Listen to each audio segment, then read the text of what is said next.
Computer. All right, here we go. We'll be talking about the assignment, working with value studies using a monochrome palette. And let's begin, unless anybody has something they want to share before we go into discussion about your work. Okay, great. Here we go.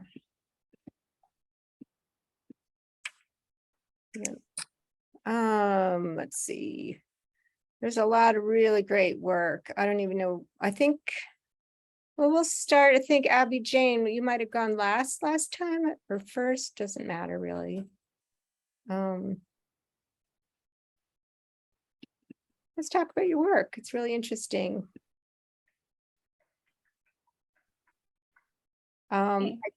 Yeah, tell us. I think we saw it behind you. It looks pretty big too. Yeah, let me pull it up behind me so you can see kind of in person.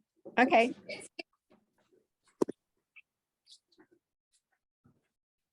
Can you see behind me now? It's right directly behind you. There we go. Great. Yeah. Cool. All right.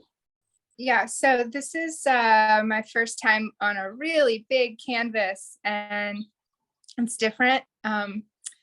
It's tar paper that I started from the very first class a while back with some white lines on it, but I just decided to go over it. Mm-hmm. I really enjoyed working from a photograph last week, so I did that again. And this is from a photograph of a taro leaf in my garden. And there's two overlapping leaves, so it created some nice value of the brighter leaf in front and the shadows behind. I finally got some black paint also, which was very helpful for this exercise, and worked in the grayscales. It's not finished. I ran out of time, but I like where it's going. Yeah, I don't have a whole lot more to say about the process than that. But yeah, it will have a lot more white lines over the gray. Oh, this is what I wanted to share. This is what I spent the most time on this week that was really helpful, was creating a color palette. Oh, good. Hold that up. Let's see. Yeah. Can you see that? I can't quite see both.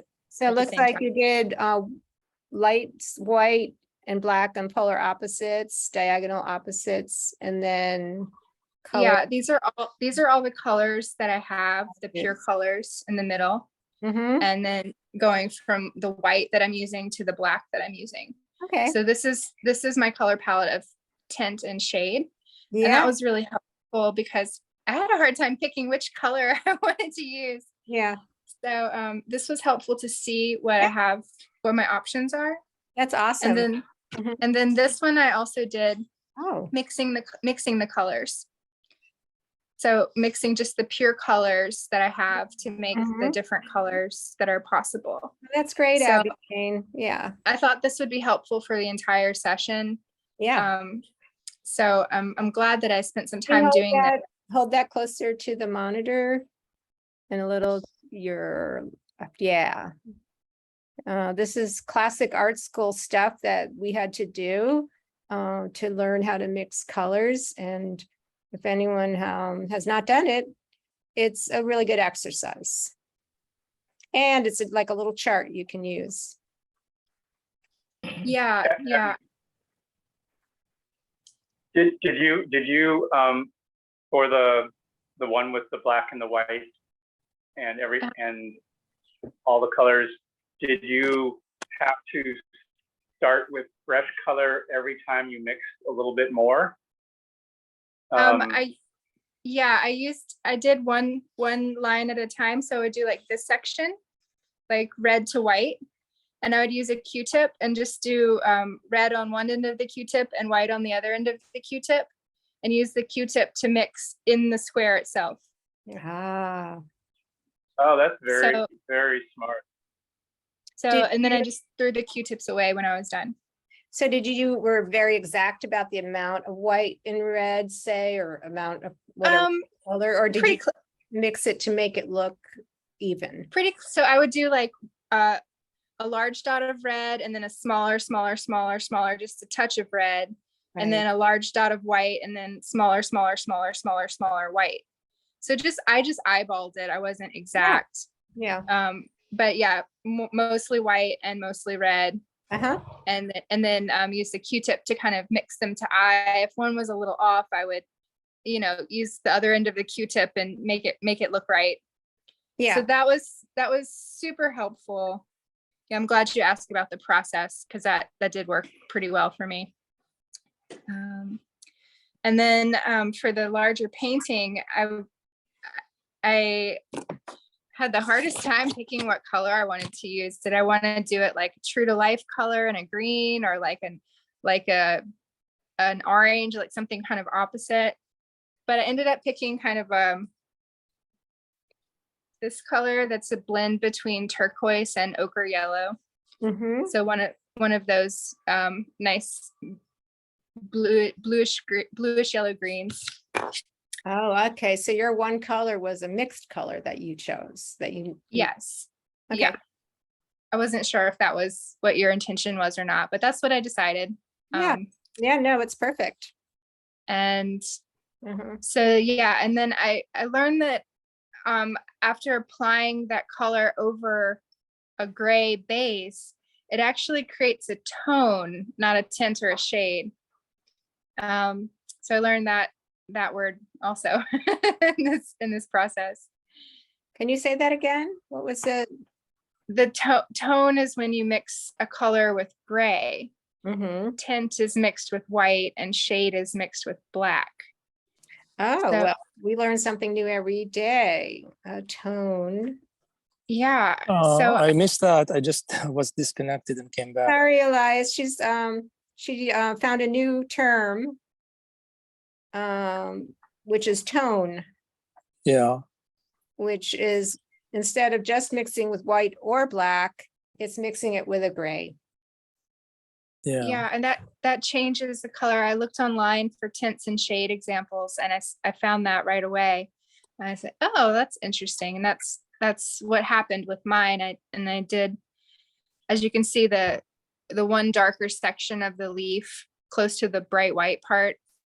I went, and the white leaf itself, I went over it with a small amount of color and water, like a wash, like you suggested. Mm-hmm. Yeah. And so you can see what happens when I went over the pure white and what happens when I went over the gray. Mm-hmm. Yeah, I can see. And Yeah. so the white would be a tint, and the over the gray would be a tone. Right. And if I wanted a different level of tint, I would have to mix that color white with just the pure color and go over. So that's kind of what I was doing with the veins of the leaf. You can see one strong vein horizontal in the middle. Mm-hmm. Anyway, so yeah, I still need to do some more work on it, but I feel like I got some good groundwork done for the rest of the session, and I'm excited. And I took the plunge into starting a really massive canvas. Got all the tools I need, including black paint. So, well, it's really interesting painting as is. I know you plan to work on it. Are you ready for feedback? yeah, absolutely. Okay. Anybody can start. I think that for beginning with a photograph, I love how it totally works. I mean, you can recognize that it's a leaf, but it works as purely abstract too, just the composition. And so I like that aspect of it, and your range of white to black and the grayscale is really beautiful. So there's so many subtleties in there that it just makes me want to get closer to it and look. Mhm. I'll be interested. I hope that you'll share its future with us. Yeah. Yeah, I hope so too.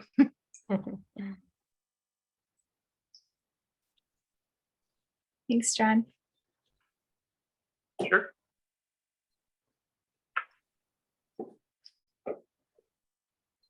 Well, I'll jump in if nobody else will. Is that okay? Yeah. Well, there's a lot of things going on. It reminds me of one of the abstract expressionist painters whose name is Clifford Stills. Do you know his work, Abby Jane? No, I don't. I'll Look check into it that. up. He does very simple, kind of vertical shapes like this. The kind of, I mean, his are completely abstract, but they're still the quality of the shapes, and also once in a while a thin line, and they were very simple colors, kind of flat colors, really. And he's one of the original abstract expressionist painters, working with non-objective, reality. So you check them out, just a certain quality. I also love the shapes, the edges, like the green leaf against the gray leaf. To me, it's starting to play with figure ground, where you don't know at one point, what is it, one ahead of the other or one behind the other, until you see Mhm. that little top of that green leaf at then I go, oh yeah, it's in front. But otherwise, without that, I don't know. It could be an unusually shaped gray leaf. Reminds me of Georgia O'Keeffe, how she zoomed in and enlarged these flower paintings and leaves. Yeah, I love that. It's working from a photograph and going into the abstract, even though it's, very specific about a particular leaf. I love the different tones of gray. Beautiful work, a lot of sensitivity around the values, and good way to study values and organic form, which you're doing. This is developing your vocabulary with these organic forms. I also like that you left a little bit of that linear line from your previous painting in the black. And I love that little area of green overlapping the gray, where you got that tone, is really kind of so subtle. And that it's not everywhere, and it kind of, it allows you to move from the green leaf into the gray beautifully. And there's even that line connecting you, through the vein. So I like it a lot. And good study for the monochrome assignment. Abby, could you use your pointer? I'm sorry, Susan. I don't see where the green is going into the gray. Oh, right here. This it's pretty subtle, John, but there's a gray Okay. tone over the gray right in this area. Like it's that's where you did a Okay. wash, Abby Jane. It's just lovely. Yeah, Mhm, yeah, I put some pure green right over the darker gray color. mhm. And yeah, I plan to do more of that over the whole painting, but I like your suggestion to keep it kind of minimal. Yeah, I like that. And also creates a nice coolness with the cool mint green you're using, and the gray becomes very warm. It's a nice, you're starting to play with warm and cool, but we're not going into that yet, but it's what's been going on. Yeah, it's a rich painting. Can I make a few comments? Absolutely. It's interesting that you said warm, you're playing with warm and cool, because above that, the black with the green wash over it, it Mhm. almost, the area right above it, Right just here. directly, yeah, that almost looks like it has a reddish tint to it, but that may just be a reaction Mhm. to the green, because our eyes do that, don't they? Yeah, we tend to see the opposite.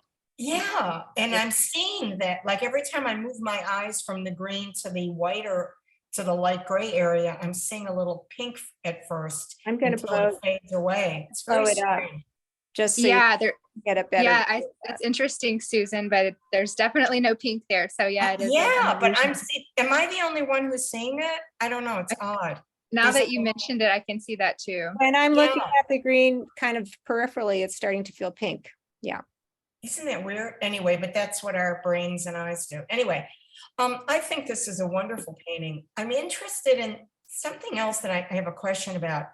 So you have pure white on the up against the on the very right-hand side, you have the value doesn't seem as powerful as that white in the green section.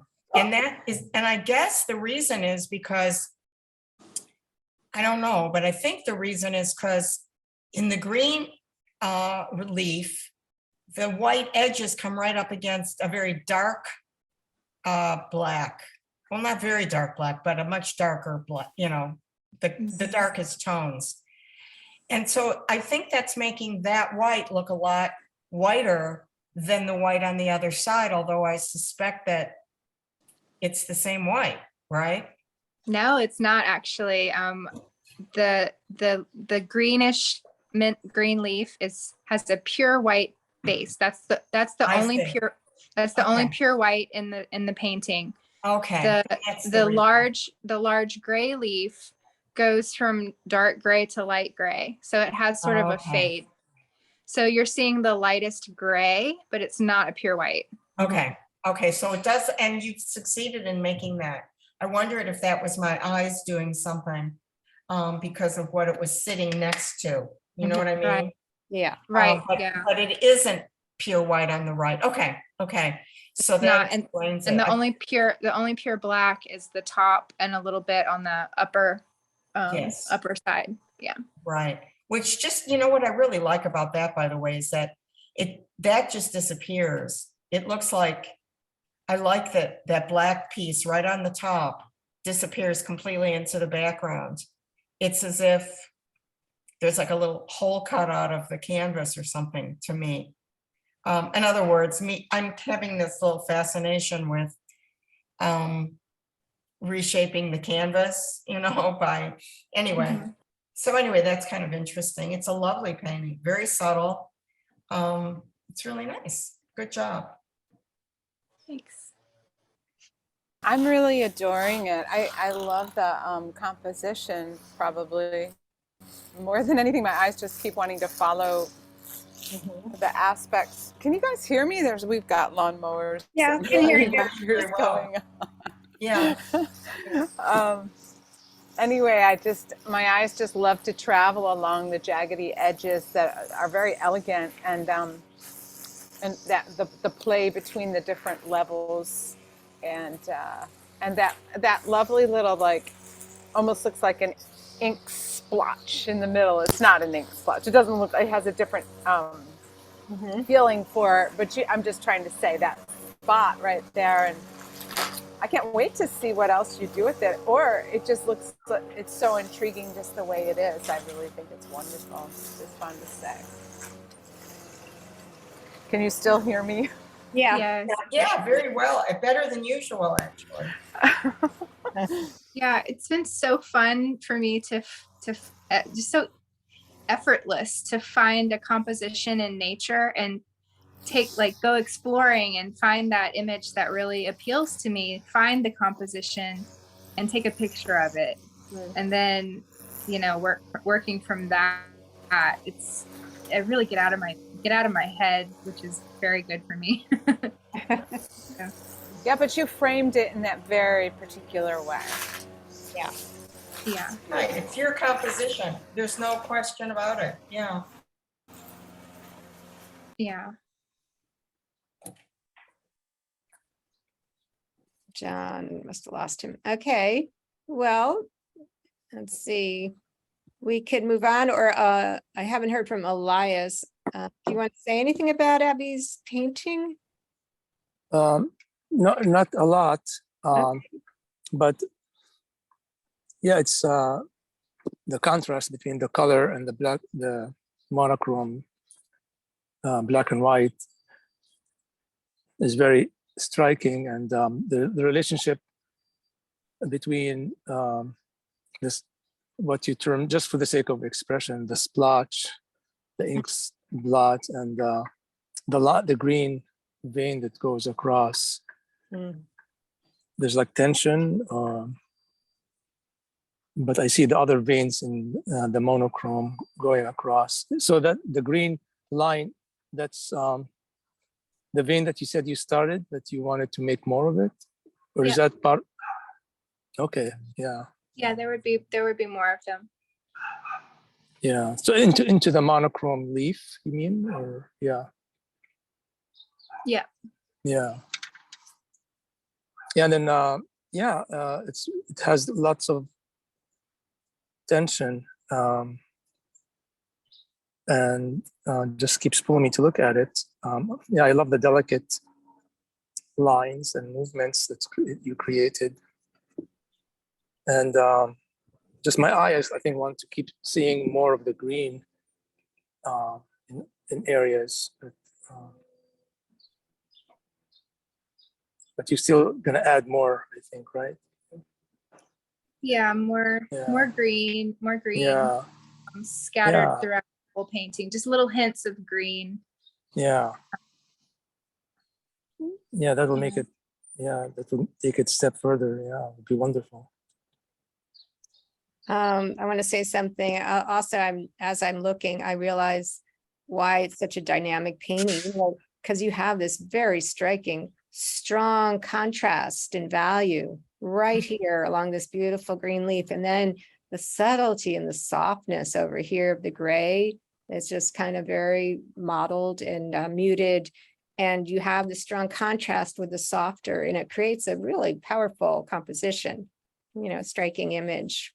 Georgia O'Keeffe did that a lot too, if you look at her work. Yeah, I'm definitely inspired by Georgia O'Keeffe. My mom had a coffee table book of her paintings when I was growing up, so I looked at those a lot. Yeah. Well, she's amazing. Great influence. All right. Thanks, Abby Jane. Thank you. Thank you. Yeah, awesome. Nice painting. We'll keep going on here. I will. Let's see. Well, Starry wasn't. Did John leave? You said he's disconnected. He's in and out unless he's there. I see him. Oh, Sometimes you have to scroll down on the okay. to see everybody. They won't all show up. Hello. There we go. I got a phone call. That's my screen up. Oh, Okay. let me just go through these so you can get a picture of Starry's work. Wow. Are these all for this monochrome, Starry, or some of them for the dream? Or I'm just curious if they're or just paintings. Can't hear you. Yeah. A little bit of everything. Well, I absorbed what you were saying about the monochrome painting, Mhm. and I think that came through. But at this point, I'm not that. I don't have enough facility to actually just concentrate on one assignment because I'm still in such a learning phase, I guess. Yeah. Sure. So there's this play of what wants to come out that just Yeah. continues. That's fine. Yes. I'm just curious because I thought they might have been working from memory assignment, but they're all perfect. And I'm just letting Yeah, you see them. This So certainly. I just find myself being more absorbed by this. It's like I'll find like doing this one. It's like something kept compelling me to do something with that white space, and then something kept compelling me not to. So far, that's where it's at, right there. And I may do something with that space, but I seem to be really interested in spaces that are left empty. I'm feeling like womb feeling, the feelings of like gestation and Mhm. also like dream imagery, like things that don't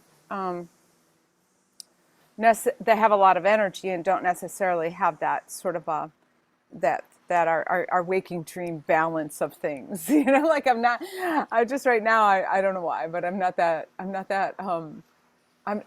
seem to be like playing with not following rules of like real harmonious balance or something, but in some sort of way, like seeing where that occurs anyway. Right. So I know I'm not explaining myself very well, but Okay. yeah, I'm just really sort of I'm still learning so much what Yeah. my Learning tools like are. what your tools are, what your brushes can do, what, you know, thick or thin paint, that kind of stuff, just playing. Yeah. Yeah, that's great.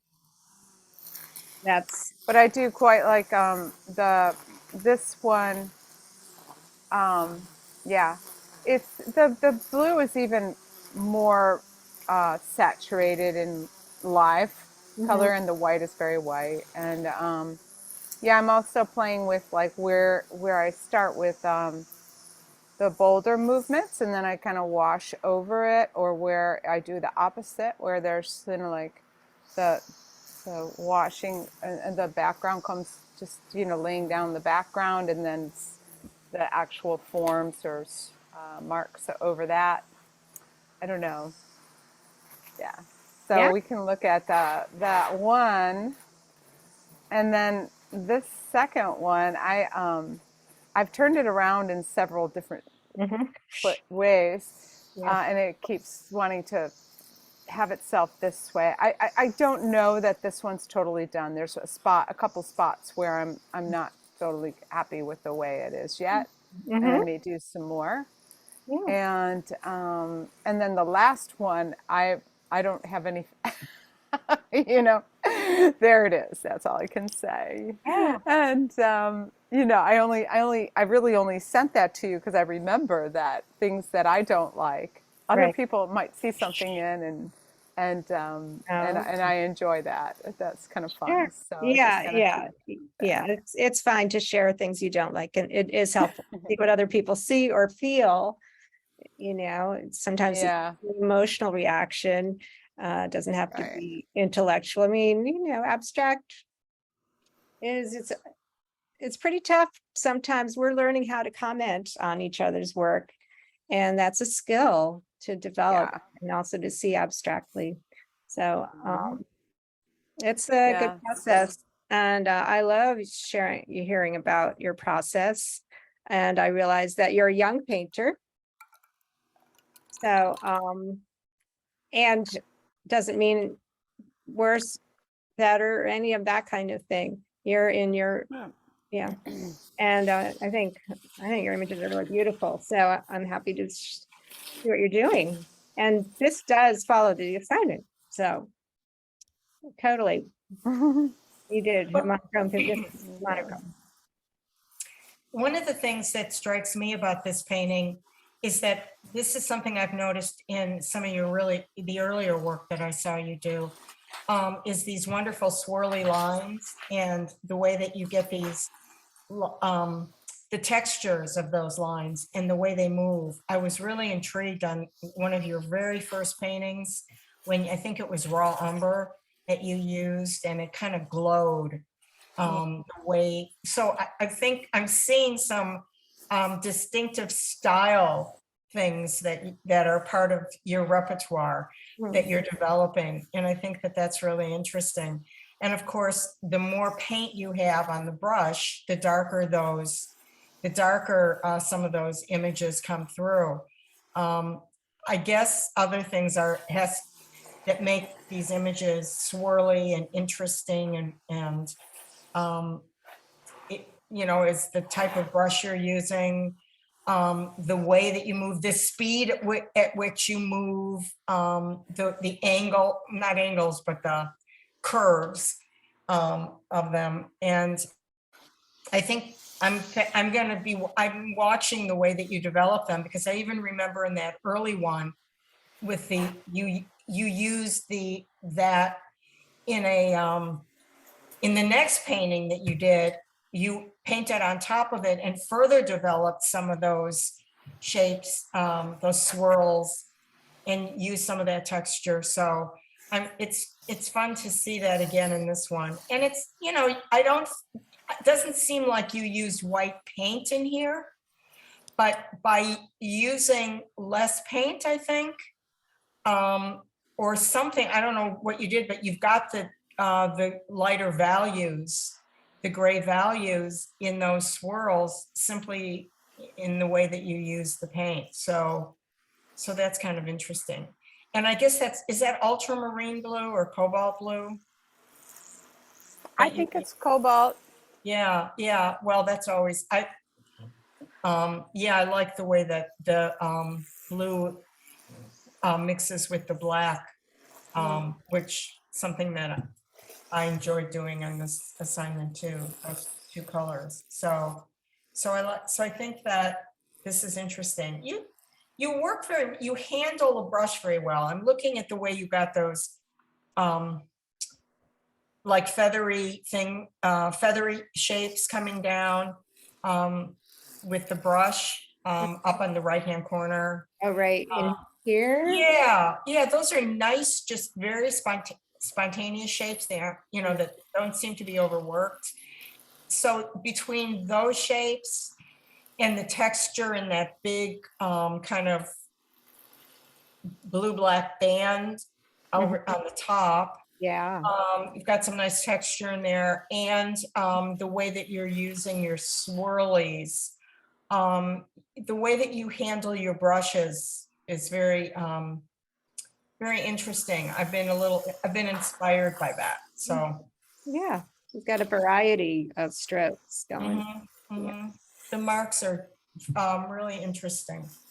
Yeah, I have to say, I just so enjoyed this one. And then it hardly took me any time at all. I was just like, oh my God, I just really liked it. I still like it. You know, there's some, I don't know why, there's some things that I feel are charming. And then I just want to let them sit around and see if that persists or not. Yeah. But I do, yeah, thank you. I appreciate that. The brush strokes is enjoyable to do.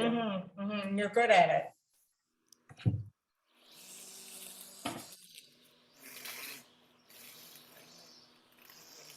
I'd like to chime in. While this painting is up, I feel like the large white space is essential here. It really grabs me. And the darkest areas of black that are in the lower left and upper right feel to me like sort of cupped hands that are holding this white ball of energy in between them. And then the blues are so subtle, and like in the upper right, the way the blue emerges from the black, I'm trying to figure out, how did she do that? It's really it's gorgeous. Yeah. And I agree, the fast marks that come into the center of the white are really dynamic. I mean, because they're quite different from the other softer curve forms. Yeah, she's got C's and V's going on. Yeah, everywhere. All the time. That was one of the new assignments, John, from the first part. Kind of a combination of curvilinear and geometric, you know, angular and curve was working with the idea of C's and V's. Sort of balance. Okay. The only other thing I wanted to say in the other two paintings is how I, at least speaking for myself, how I readily you know, latch onto anything that resembles a human heart, you know, like eyes and lips. See them in both these paintings, Yeah. and I'm just always Uh-huh. anthropomorphized stuff Yeah. I see in art. Our brains make us do that. That's part of our brain wiring. That's true. That's true. It's the first thing we recognize as an infant is the mother's face.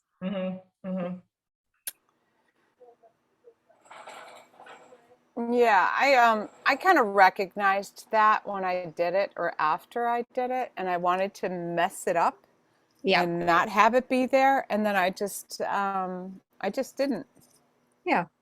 Like, it's okay.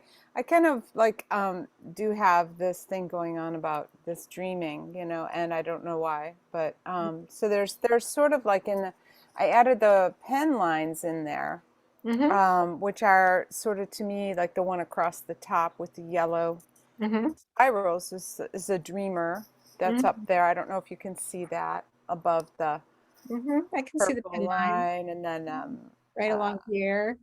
so yeah. And Beautiful. then, I mean, I end up seeing stuff in my work then, and I'm not necessarily like happy about it or not happy about it. I'm just like, okay, you know. And then there's this, it seems to me almost like a dog shape down on the bottom, the blue with the Yeah. yellow head, and it, like a helper. I don't know. Yeah. Cool. Like Yeah. that one, I don't know that it's done yet because I still, and the colors don't seem quite as saturated and intriguing. Like you can't see the texture up at the top as Mhm. much as you can in the actual thing. But yeah, there you go. That's that. All right. All right. Yeah. Yeah, I liked. I mean, for myself, this was. This seems to be an ongoing thing. This is like the second one like that, kind of like that. The other one I had before, I don't Yeah. remember. Yeah. But anyway, yeah, thank you.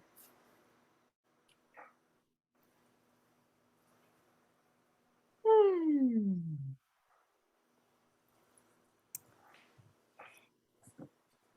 No comments. Well, I'll chime in. When I saw the one at the top here, can you all see the mini one at the top of your screen? I looked at that when I was on my computer. She just sent it, and I saw a tropical landscape immediately. Hmm. And then when I blew it up, I still see it. You see bird of paradise and palm leaves and this kind of watery thing. And I thought, oh, it's like a new term I just invented, tropical expressionism, which is, it's what I see. And maybe I just read into it because I know you're in Hawaii and you must, intuitively, these are our visuals that we have here on the island.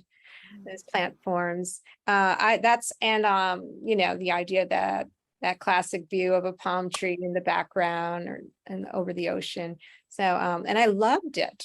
I was like, oh, it's so beautiful because it's so abstract, but it captures that, at least in my imagination. So, and that I love that you just painted it and there was no necessary intention for what it would look like. It was just you were playing with your paints and these colors, and you have a really wonderful quality to your painting. I agree with Susan. It's very fresh.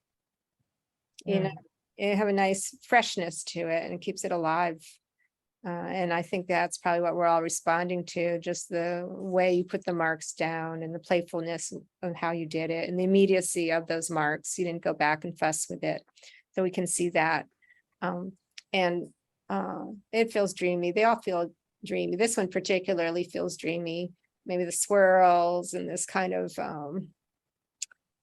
almost a fantasy reality. And I do see the face too. And that's what it feels like to me. It feels like a dreamscape of some kind. Nothing really defined, but kind of forms coming in and out, almost can read it and almost not. I love that. And this one, cool. Just Just came out. You gave birth to this very interesting painting. I mean, I see it's a seed maybe, and even this little plant form coming out. And, that's what we do when we're painting. Sometimes we paint something and we don't recognize it. We don't know what it is. And maybe later down the road, it'll make sense. Or maybe it doesn't have to make sense anyway, but it's just something that is part of, this whole thing called creation. It's just kind of this kind of primordial ooze and soup that we all kind of come out of. And sometimes something comes out and it's a beautiful new thing, and it moves, has a life of its own, or it just kind of goes back into the stew. I So, love that you called it a seed, because of course, I mean, I didn't see that until, and it's just this abstraction, but in there, did you see that, Starry, after you finished it? No, this is a reworking of the other one that I had started, but I had done, but I felt more like it was sort of like a seed or a womb after I looked at it. It just has this like sort of self-contained thing with the embryonic fluid all around it, or I don't know. Yeah. Yeah, I didn't see that. I think it's great. I mean, I see a seed pod with the Yeah. beginnings of leaves and I see that now. Yeah, because of and the that's so interesting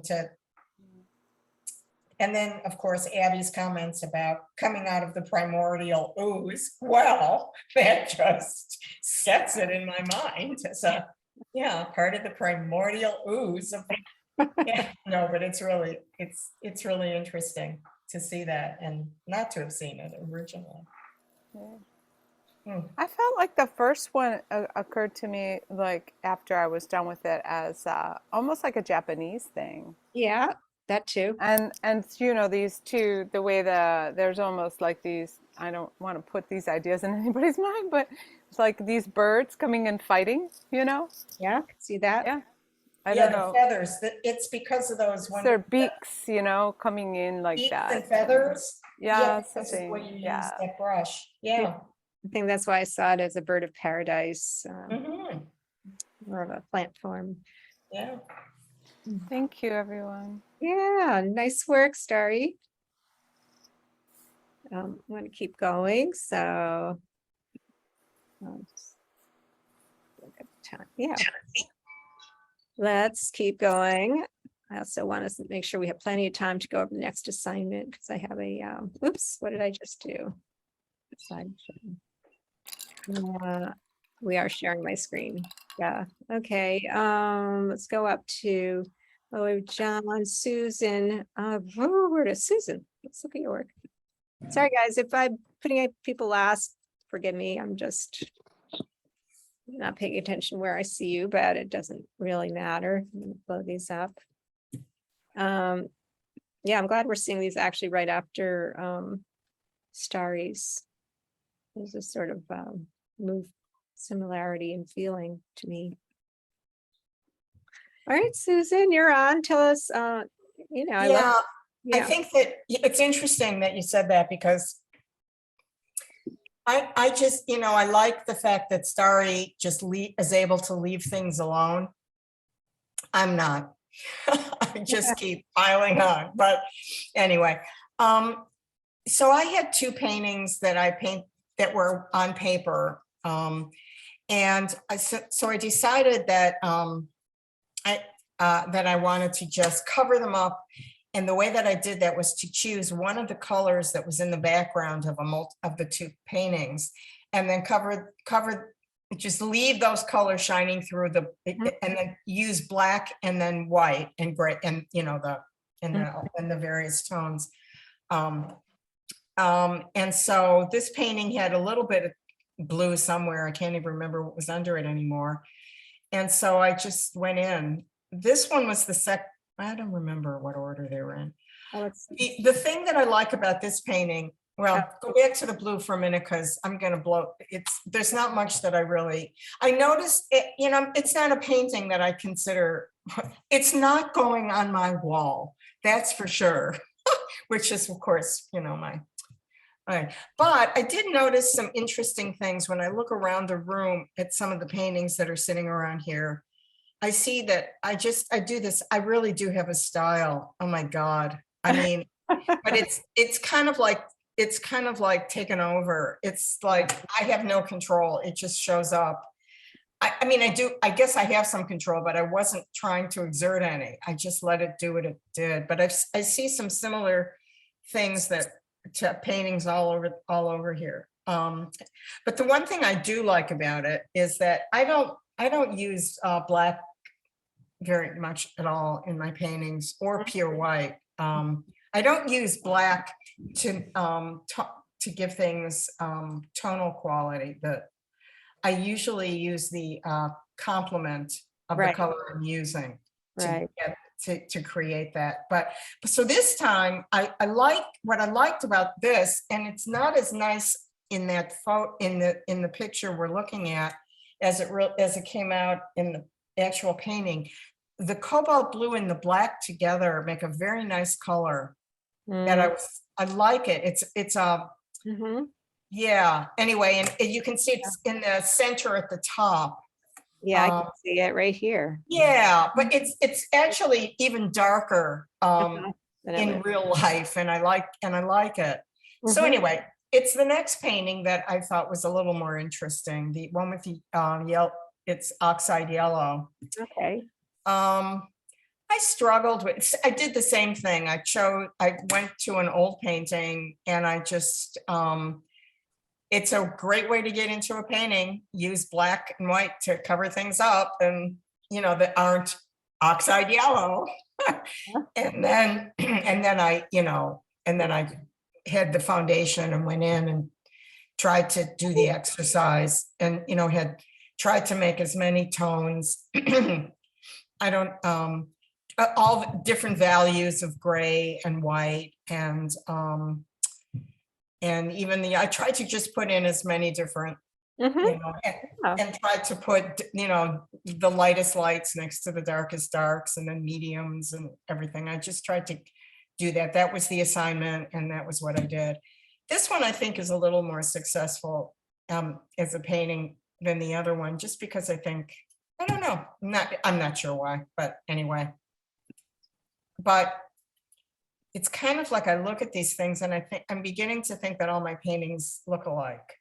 And by the way, the 9 in the middle I didn't have any idea that it was a 9 until I walked away from it and came back and went, what?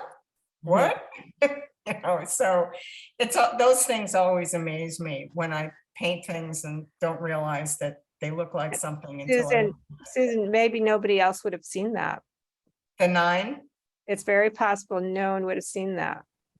I didn't see it either. And then I came back and I looked at it and I thought, oh, I put a 9 right smack in the middle of my painting. But it's obvious to you, but it might look entirely different to someone else. Yeah. Anyway, Yeah. it always amazes me that our brains are always trying to turn things into patterns, familiar patterns, to make sense of things. I mean, that's how we're wired. So it doesn't surprise me. But what surprises me is that I paint them without knowing about it. Mhm. You know what I mean? That's always so fascinating. But anyway. Yeah, that's great. I'm gonna let people comment, and I'll save mine for last. Thank you. Yeah. Anybody? who- Yeah, I find this a good balance of dark and light. And I started paying attention just before you stopped talking on the right side, the right column from top to bottom, Mhm. the way the angular black is making angles. Out here like that. Yeah. Mhm. And it's like there's movement there, like a dance. Mhm. And I like the interaction between the dark and light. And I still don't see the 9. It's just like the swirl in the middle that looks like a, yeah. It's so ridiculous. I just think No, it's not. like I staring mean, at me. Well, it it is, doesn't. but it is, Yeah. it's like a Rorschach test, Susan. You see something so obvious, but it's really not necessarily obvious. Good. good. That's interesting. Yeah, yeah, but we No, just, it's not. yeah, it's not obvious, I don't think, at all. I mean, Hmm. I see it's like circles. I don't see lines. Mhm. Yeah. Yeah. So yeah. So yeah, I think I like the yellow color and the black. It's a good. They interact well together, and I'm particularly interested in the right half of it, even though it's at first glance I saw the whole painting as cohesive. Yeah. But there's movement in it. I would love to. I don't want to tell you what to do, but I would love to bring the angles and the circle on what's happening on the right to the rest of the painting. But Mm, yeah, but interesting, okay. It's also very big. It's 3 feet by 3 feet. Yeah. that is- oh, A okay, little bit yeah, off. I mean, a Big. little bit off. Maybe it's a tiny bit. But then just because of the tape around it and stuff. But yeah, it's big. How about the second painting? How big is? That one is big too. It's 3 feet tall, but maybe a little more than 2 feet. Yeah, good. wide. Those are Yeah. good sizes. Yeah, they're big. Hmm.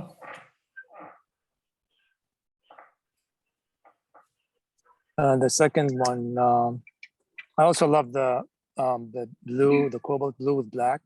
Mm, And in the past, if I want to do something monochromatic, I would always go to the blue and mm, black because I've done like a portrait with those colors, and they came out really beautiful, black and blue and white. And, yeah. yeah, and I considered something like this for the assignment, but I thought, no, I'll just keep it abstract because Mm, yeah, just to keep it abstract because that's my weakness is to do abstract, and I'm trying to learn abstract, so I don't want to fall back on doing something familiar. uh-huh. But yeah, this is even more rich with shapes and things to look at, even more so than the yellow. There's definite shapes spread all around the painting, and it seemed like you probably took more put more energy into this painting than the other one, but yeah, definitely it's very interesting, very well balanced between light and dark, and I see the lines and the shapes and the value changes. Yeah, it's all there. I also see, I see sort of figures and yeah, animals and birds, but it's all like a dream. It's nothing is definite. Mhm. Yeah. Yeah. How big is this? It's about 2 feet by 3 feet, I think. Oh, okay. Yeah. Pretty big, yeah.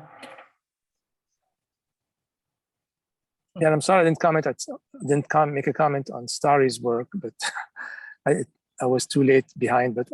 Mm, But I just wanted to say the same thing about the tropical scene in the birds. I saw that right away. yeah.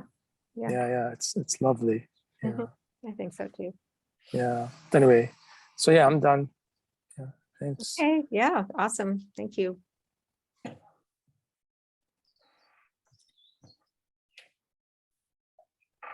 And if, Susan, yeah, Hi, John. hi. I am in this painting.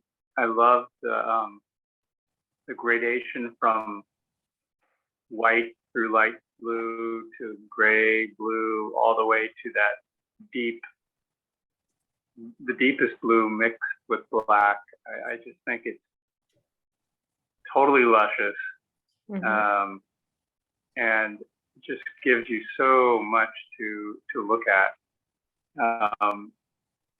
And I also like the range of very amorphous shapes, along with some very strong contrasting shapes. The three that my eye keeps going to are very close to each other. They all have stripes or contrasting lines. Well, that would be here.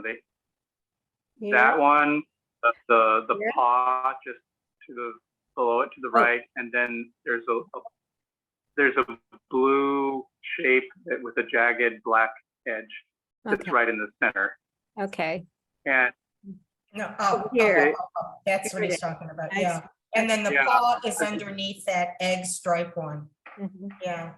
yes, and it's if they, I mean, obviously it would just be different if they weren't there, but the distinctiveness of those lines and the marks really make them pop, and I think it turns it into gives it a dynamic quality. And if we could go to the yellow. Yeah, sure. Mhm. Thank you. In this one, I agreed with what Elias said about the strong black sort of zigzag shape on the right. That's really it is very dynamic. But I'm also really drawn to the sort of upper right yellow area that has so much going on in it. It almost feels like an entire painting, in itself. I could, really want to get lost in some of those spaces. I'd love, I just see you, maybe explore those kinds of marks and shapes in a bigger way if you felt like it. Yeah, that's appeared, and then, that's my favorite.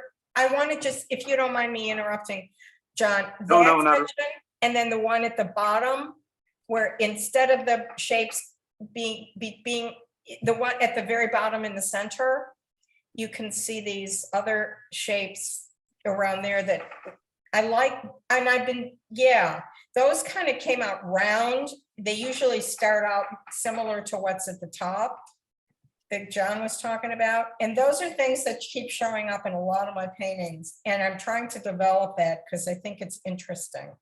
So yeah, you and I agree with you on this one. Thanks. Thank you for noticing. Yeah. Sure. And just the last thing, how the gray and the yellows are possibly sometimes equal in their, I'm going to say tonal value. I don't know if that's the correct term, but because the grays are so cool and the yellow is so warm, they read very distinctly. I just think that's an interesting dynamic between the two. Okay, I'm done. Thanks, John. Yeah, thank you.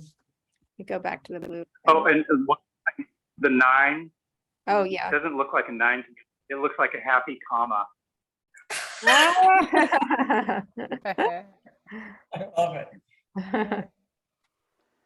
That's funny. Susan, I'm really enjoying these. I agree with what John just said about the upper right-hand quadrant or so of this painting. It just wants to pull me in. There's something, there's a lot of different depths to it and layers. It's almost like there's a starscape out there with the little dots. And I just love the way that the paint's dripping and the yellows that you're using in the background there, and then it's like this.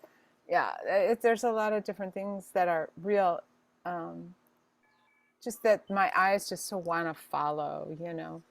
I can't tell. I mean, at a point it looks something like it's a big, huge nighttime landscape, or then there's this lights glowing or whatever.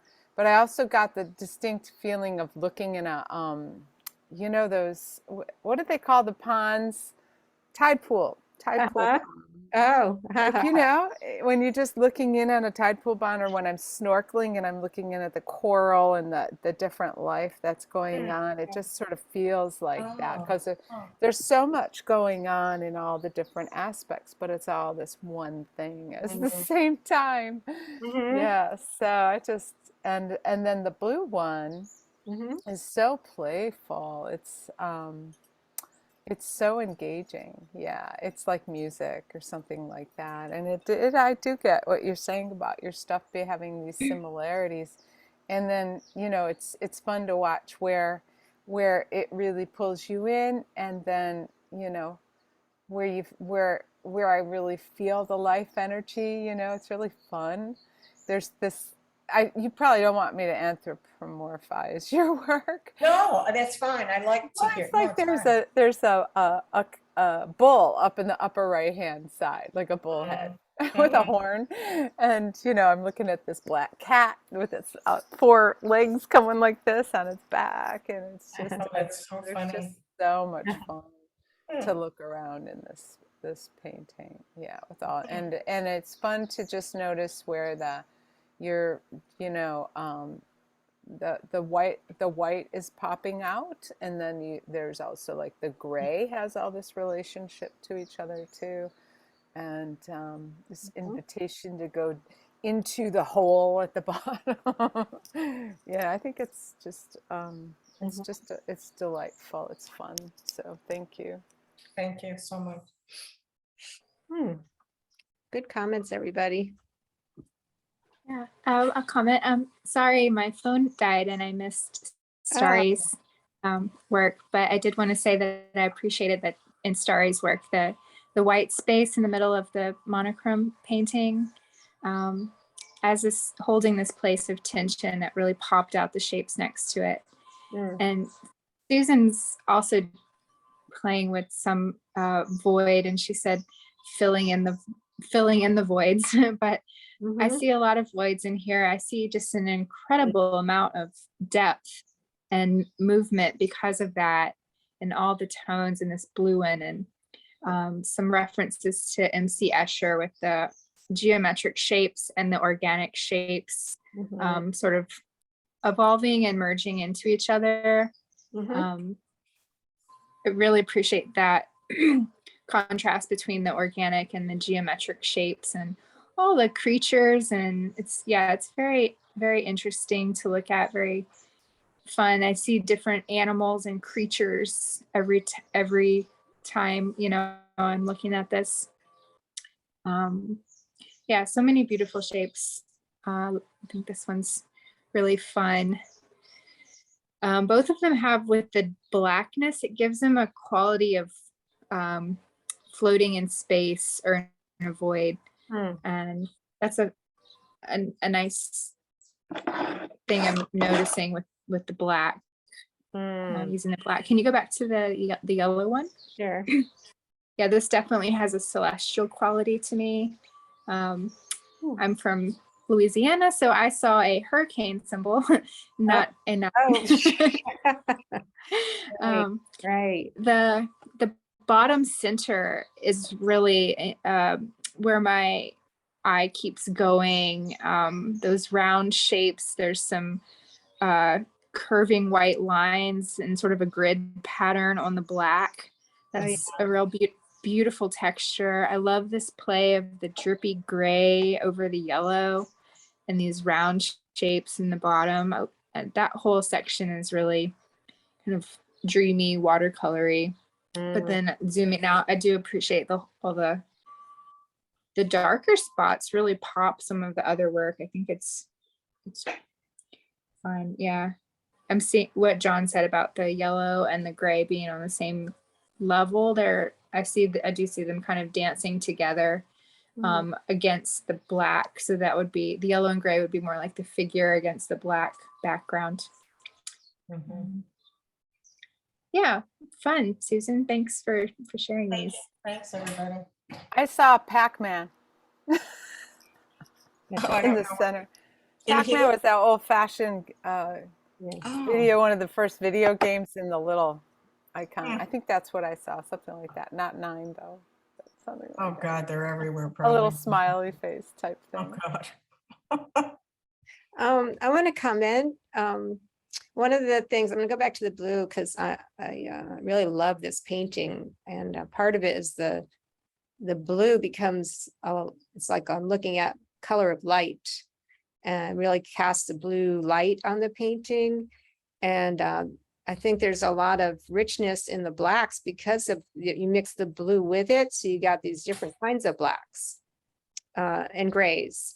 But the blue is really integrated into the shades of black, and the only there's not a lot of pure gray in this. It's mostly you just used it very sparingly in these shapes here that I'm pointing to, and here and a little bit of white. I also see a lot of interesting forms, and believe me, I see my own images in this, but I won't go into that now. And the yellow one, for me, I find it a less satisfying in my eyes, only because I don't see the richness in tone that you brought into the blacks in the blue painting. I feel like the grays are just staying gray. They're not having that yellow cast that seems like you brought a blue cast into the other painting and gave it a type of richness to the color. Here is more like yellow, and you're using black and gray, but I don't feel as much of an integration of color combining that you get with the richness of the blue one. That said, it's a really dynamic painting, and a lot of contrast and full range of values, clearly from black to white.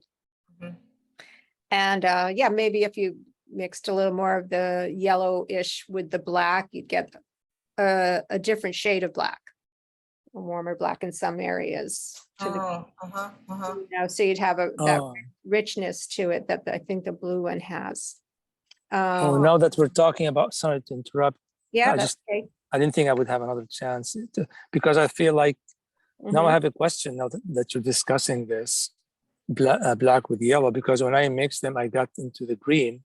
Yep. And now I don't see any green here, which I don't know, which perplexes me. Well, it was a different kind of yellow that she used. It was like an ochre, Susan? Yes, yeah, it's actually yellow oxide, but it's looks very similar to ochre, yellow ochre.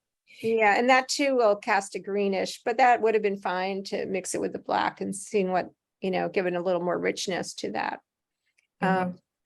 So, but I, that was just my comment on seeing that. Beautiful shapes. I mean, yeah, of course you have a style. You've been doing this a long time, and you're making choices each time you paint. And some of them are going to be similar choices and similar, choices for shapes that you like or brushes that you use. So given that, and throughout the time that you're painting, you're going to have similar decisions that you make, and that's going to be your style. And it might be avoiding things that look like something or making things that do look like something, but it will come out, and more and more. I mean, I would recognize this as yours for sure. Yeah. Even though those are not your colors you normally use. Right. Yeah. And but those shapes, and I'm going to go back to the blue one because I just yeah, do you see what I mean about the integration of the black and blue? Yeah, I just didn't. Yeah, it's interesting that you said that, because the yellow and black combination I thought would just turn into a mud instead. I was intrigued by the blue and the black because the way it mixed, but I didn't keep any of the. I did have some of the black and the yellow, and I didn't keep it because I didn't like it. There's some tiny bit of it in there, but it's interesting. Yeah, it was like more muddy than I wanted. Okay. Anyway, yeah. They're your choices. Also like this kind of scratch through texture here. It's very beautiful here too. It's lovely. Thanks. Yeah. I'm going to stop the share, and we're at a breaking point. So why don't we take 5 minutes and we'll come back and look at John and Elias's artwork. Terrific. Okay. Ladies before gentlemen in this class. Yeah, yes. Okay. See you in a few minutes. Okay. Okay. 5 minutes. 5 minutes. Oh, I'll stop recording. stop. Yeah. because, or like Mhm. to hear what the assignment discussion was like. Oh, sure. Okay. Well, that's good. Yeah, I think, yeah, I still would like them to continue. Okay. but- Yeah, I'll continue doing it, especially not sometimes you'll miss a class. And Amy's a little slow Yeah. to catch up with us, but will be joining us next week. All right, I'm going to share my screen. And let's see who to start with. John or Elias, you both did such amazing work. Well, I'll start with Elias and then we'll go let's look at John's. Ever since I sent you that, since I sent you the yellow painting, I made some changes in it, but I didn't send you an update. Yeah, okay. For, All right, so let's just look at these, go through them. Wow. And I can make them smaller on my screen a little bit. Does it matter to you guys, the size? No, Okay, this fills the screen. Sometimes it's hard to see everything. This is the yellow one. And your grayscale, which I decided to share also, Elias. yeah, I know you didn't ask for a grayscale, but I've Mhm. been avoiding it. And I finally did it for the first time. And the bottom row, I Uh-huh. mean, the bottom row and the left column from the bottom up Yeah, are the grayscale. The rest I was filling in, trying to come up with another type of scale, but it didn't turn out. It turned out just like dark on the upper right. But yeah, I mean, officially it would be the line in the bottom and the column on the left. so it's not Yeah. random. There's very specific scales you were playing with. Yeah, Uh-huh. yeah, Cool. dark to light. But then in all the middle, I was just filling in the squares, trying to Uh-huh. come up with different shades. Yeah, Yeah, and then I wanted to make a color one, but okay. then I just I started the blue one with the intention to make it colored like a line for each different color, but then I Yeah. just ended up with all blue because the paper was small. Yeah. I didn't feel I had enough squares. And yeah, How big is yeah. this? The blue one is 8 by 10 inches. Okay. Yeah. And let's see, and the yellow one, And the yellow one is 24 by 18, okay. and the rest are 20. All of them are 24 by 18. Yeah. Okay. I'm gonna make it smaller so I can see better. Oh.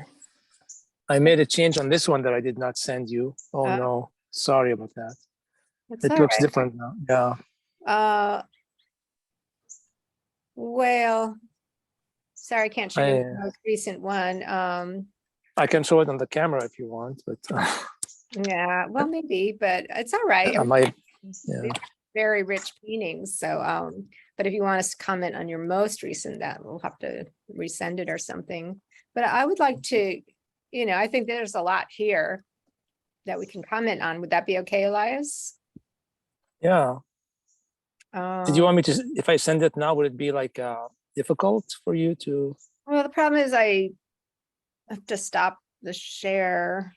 Okay. It's just hard for me to do it while I'm Okay. on Zoom. It's very difficult. Well, why don't we dig in, tell us what you did and there's time, I'll try to upgrade to the newest one. Okay. Yeah, this one I have a watercolor pad, and because I've worked on large canvases before, but then I bought the pad to start working on smaller scale, so I can have my paintings saved as a album in a pad. But then I never was able to come up with paintings, so I end up just wiping my brushes on that pad, and trying things and not working out, and then I would cover them. Yeah, great. And so this one was I was flipping through my pad and I saw this page that was covered with transparent white, and I could see the other layers. So I used the charcoal to trace what I was seeing and come up with the shapes. And they were not exact shapes of what was there previously. It's just a combination of everything. And I ended up with lines, and then I just started mixing red, white, and black. My challenge was to the black and red turned into purple, and this gray is kind of a purple gray, but it does not show up here. It shows like pure gray. Mm-hmm. I had my challenge making a grade from red to black Yeah. without changing the and so I had my challenge with that. Mm-hmm. It's like I had like 3 steps instead of 5. That was my challenge. Right. I couldn't make it more refined. Well, it's because it's a dark red. I mean, red is it's a dark color. Often in a grayscale, if you take a picture, it looks black. So it's hard. You have to get a mid-tone. Yeah, well, good assignment for mixing colors, understanding where you got the broader range going into shades or tints. Not all, pure colors are often darker or lighter, and so they're not necessarily in the mid. They're not in the middle necessarily. Cool. Well, should I move through? And this one you said was kind of a grayscale, but with blue. This one black, white, and blue, and I feel like the blue is the only color that does not change when you add black to it. Red becomes purple and yellow becomes green. So I feel like it's more pure. It stays like black and blue. Well, and white. There's different color. There's warm blacks and cool blacks. And there's very cool blues, and there's blues that are almost warm, So it depends which one you choose, how it and with which black or with which the blue white. one. The blue one here is the phthalo blue. Oh yeah. This was the shortest time I've done this painting was this when I started with the grid. I started the grid with the intention of making a color for each line. And going to white and black, but then I realized that it's only 8 by 10, and I just didn't have enough squares. The squares were only like 5 squares on each row, so I just decided to keep it blue and the grid, and then I started breaking the grid like unintentionally, but I liked it in the middle. There's a gray in the middle. I see that. That covered like not all. It goes through all 4 squares. So it's like the grid is broken, and so so I learned something that I could start with a grid, and then move out of it. It's a nice challenge for yourself. A lot of blues, and then let's go to the yellow one. And this one actually was inspired by cracks in the road as I'm crossing the road. Oh, cool. And but I added more. I was it sort of like fascinated me one time. I thought, oh, that's an abstract design. I took a picture. And then because it's not like an aerial view, so I could not see it like straight on. It had a perspective, so I just had to use my own imagination to come up with the rest of it. What yellow did you use? The yellow was medium yellow. Cadmium? Cadmium. Oh, the one was cadmium free and one was cadmium. Okay. I used the Liquitex cadmium free yellow, and then I used cadmium yellow medium from Utrecht. And they look different, even though they were both medium. But then I just used black and white, and the green came up, so I just went with it because so. And I think that I added more to it. I changed it a little bit. That's totally cool.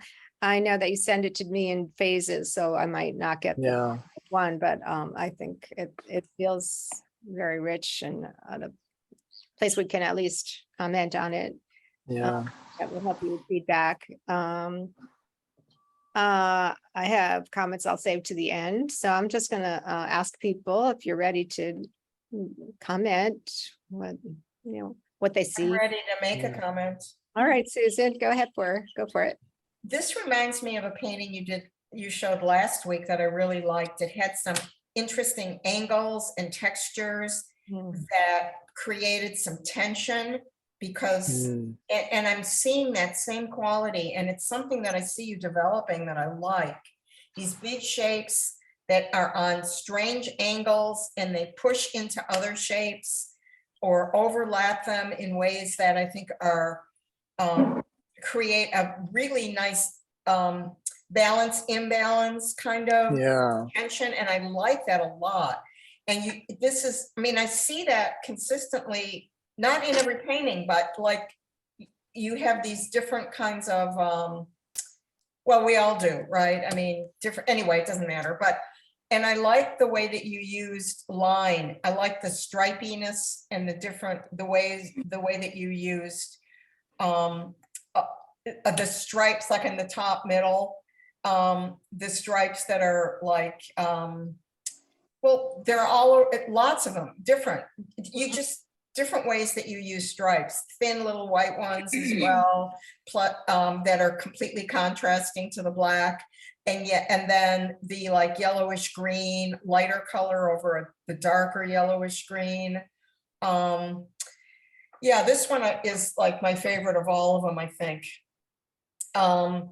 In very successful, the jagged lines, some of them are straight lines, some of them are thick and thin, a nice variation. You've got triangles and you've got a few rounded, soft edges that are very, this is a beauty. How big is this? 18 by 24 Yeah, it's real inches. nice. Yeah. It's really nice. This is my favorite of these three, but I think that I'm picking up on a certain type of painting that you kind of do sometimes that I find extremely attractive. Anyway, I like the other ones, but this one really grabs me. Good. Yeah, I'm just beginning to learn abstract and see abstractly, and I'm enjoying that. Yeah. Yeah, this is a great sidewalk pattern. Yeah, I regret not sending the final versions of all these paintings. Oh, Yeah. well, maybe we'll figure a way to share that. And I think, I think the red one didn't even take a picture of the last layer. So yeah. Okay. Okay, we'll be Susan, are you done? Yep. okay. Go for it, John.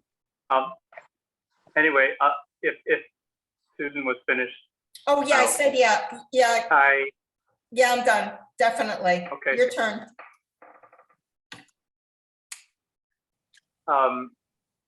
I'm enjoying all three of them. They're playful. The thing I'm loving about the predominantly blue and this red one are the sort of the graphic qualities. Because there's the way certain shapes are outlined in black or white, and they really they stay on the surface for me, but everything is playful, just really playful, and I just love I'm loving the range of pink to red to gray. I think it really works. And in the blue one, part of the playfulness is that it looks like a comic page. It's like you go from panel to panel, and there's something that's just sort of inherently fun about that. And then also you're not adhering to each square. They're not entirely isolated from each other. There's lots of shapes that overlap them, and so it's really fun. But I agree with Susan. I think the yellow and all of the colored one is the most successful for me. I think in part because of the range of line quality, black or dark and white, lots of different thicknesses. It actually, the light colored edges give it a quality of a collage for me. Yeah. And also just there's so many subtle color variations that you've handled really beautifully. I love this one, and I love the lines. I love how the contrast between the lines and the colors behind them are very they're close. They're subtle. They don't yell at you. Yeah, this is really, really lovely. So anyway, thank you, Eli. Oh, thanks. Yes, I agree with the yellow is definitely my favorite of this set. For the diversity of lines, the lines around the shapes, the lines overlapping shapes. It's my eyes moving the whole time I'm looking at it. And it looks like every color contains yellow.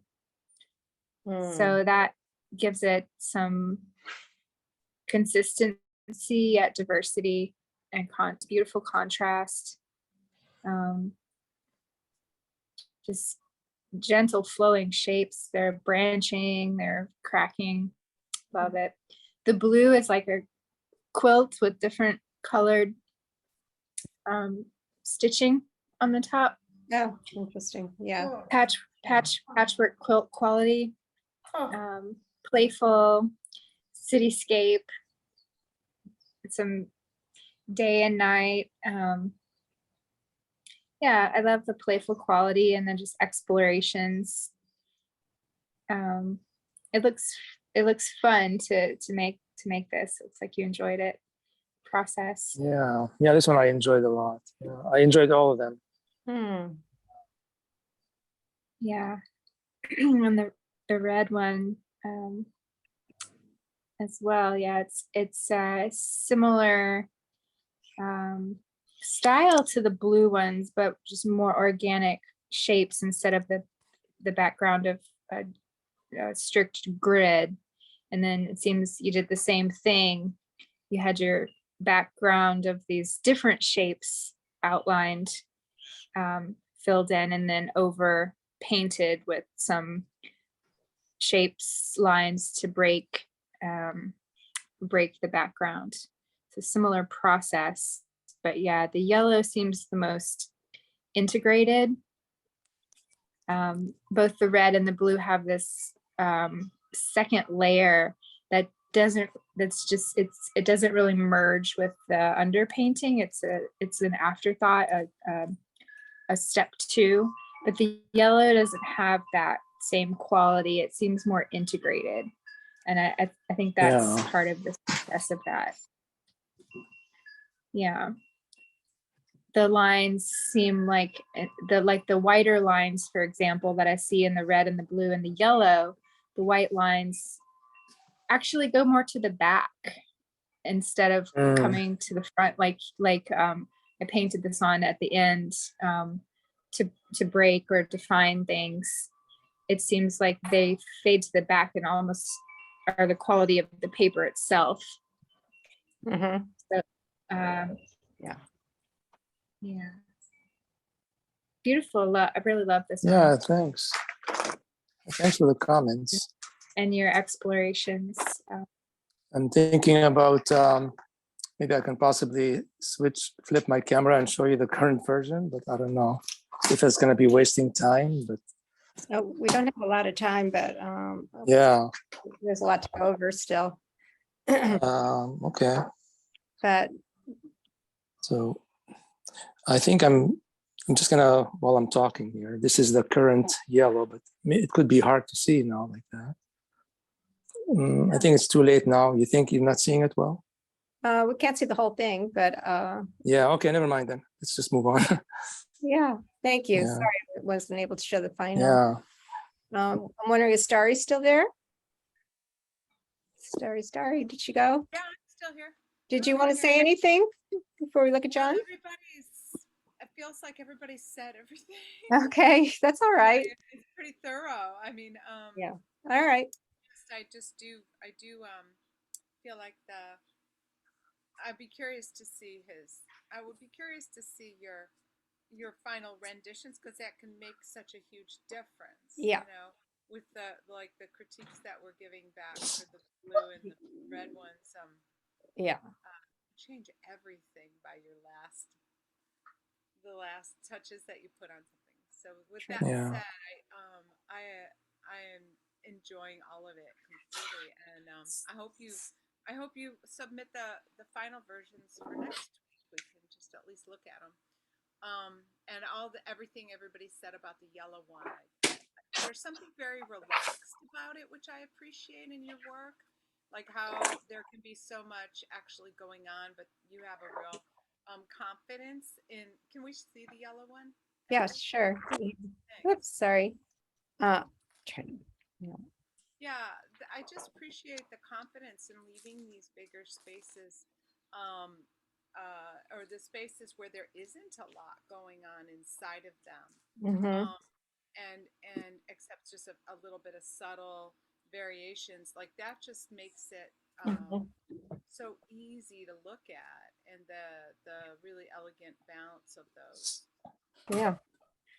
That's very astute of you to talk about the painting that way. I know you say you don't have a lot of experience painting, but the comments you make are they feel like an experienced looker. I have experience as an artist, but not necessarily with right, with the paint. So yeah. Right, yeah. Anyway, so yeah, super elegant, and just really beautifully balanced and engaging. I just love, I mean, my eye just keeps going to that little gray spot on the upper right, the little rectangle. It's like right there. It's perfect. It's this perfect size and everything. Oh. I love your work. So that's all I oh, got. thank you.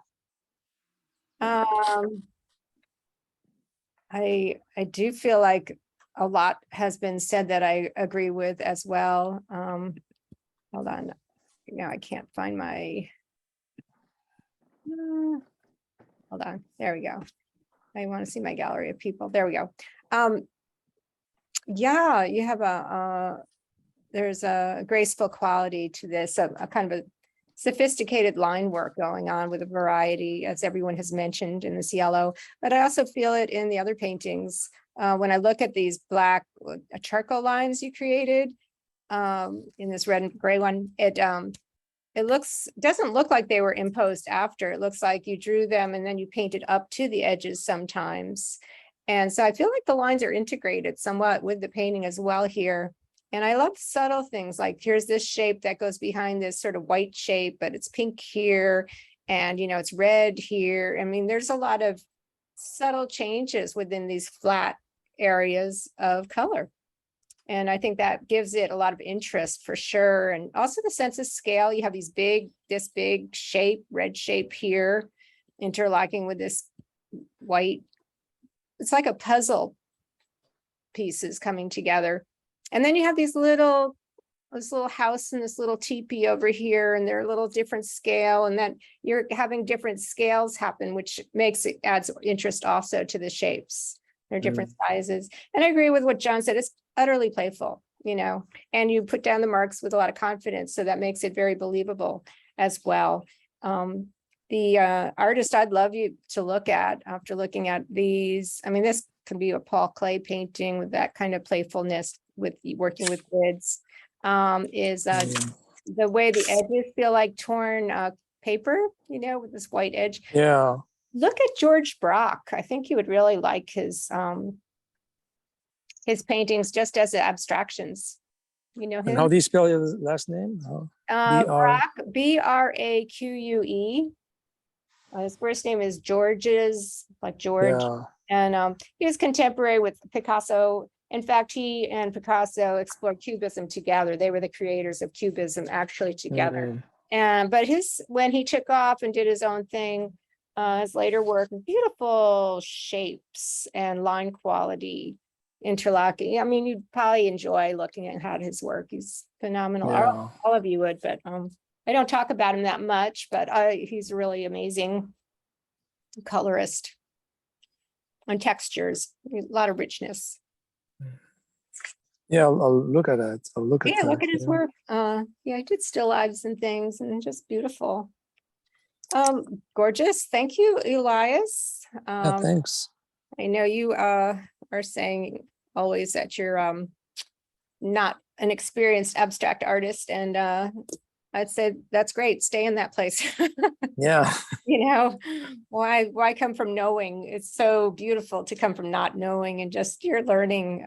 We all are. May we all stay in that But exploration. actually, yeah, I used to be like very frustrated with it and like feel so tense. And now I'm actually able to flow with it. So I think that's what I'm trying to say. Yeah. Yeah, feels it. I think we all are responding to that. Yeah. All right, let's share again. I'm going to look at John's work. Whoops, I didn't do that. Let's do it all together. Oh, Um, wow. Yeah, yeah. Let's see if anybody can guess what color you used with your monochrome paintings. This is the second Yeah. one, Orange, I think. Or, maybe. hmm. Oh, that was some color.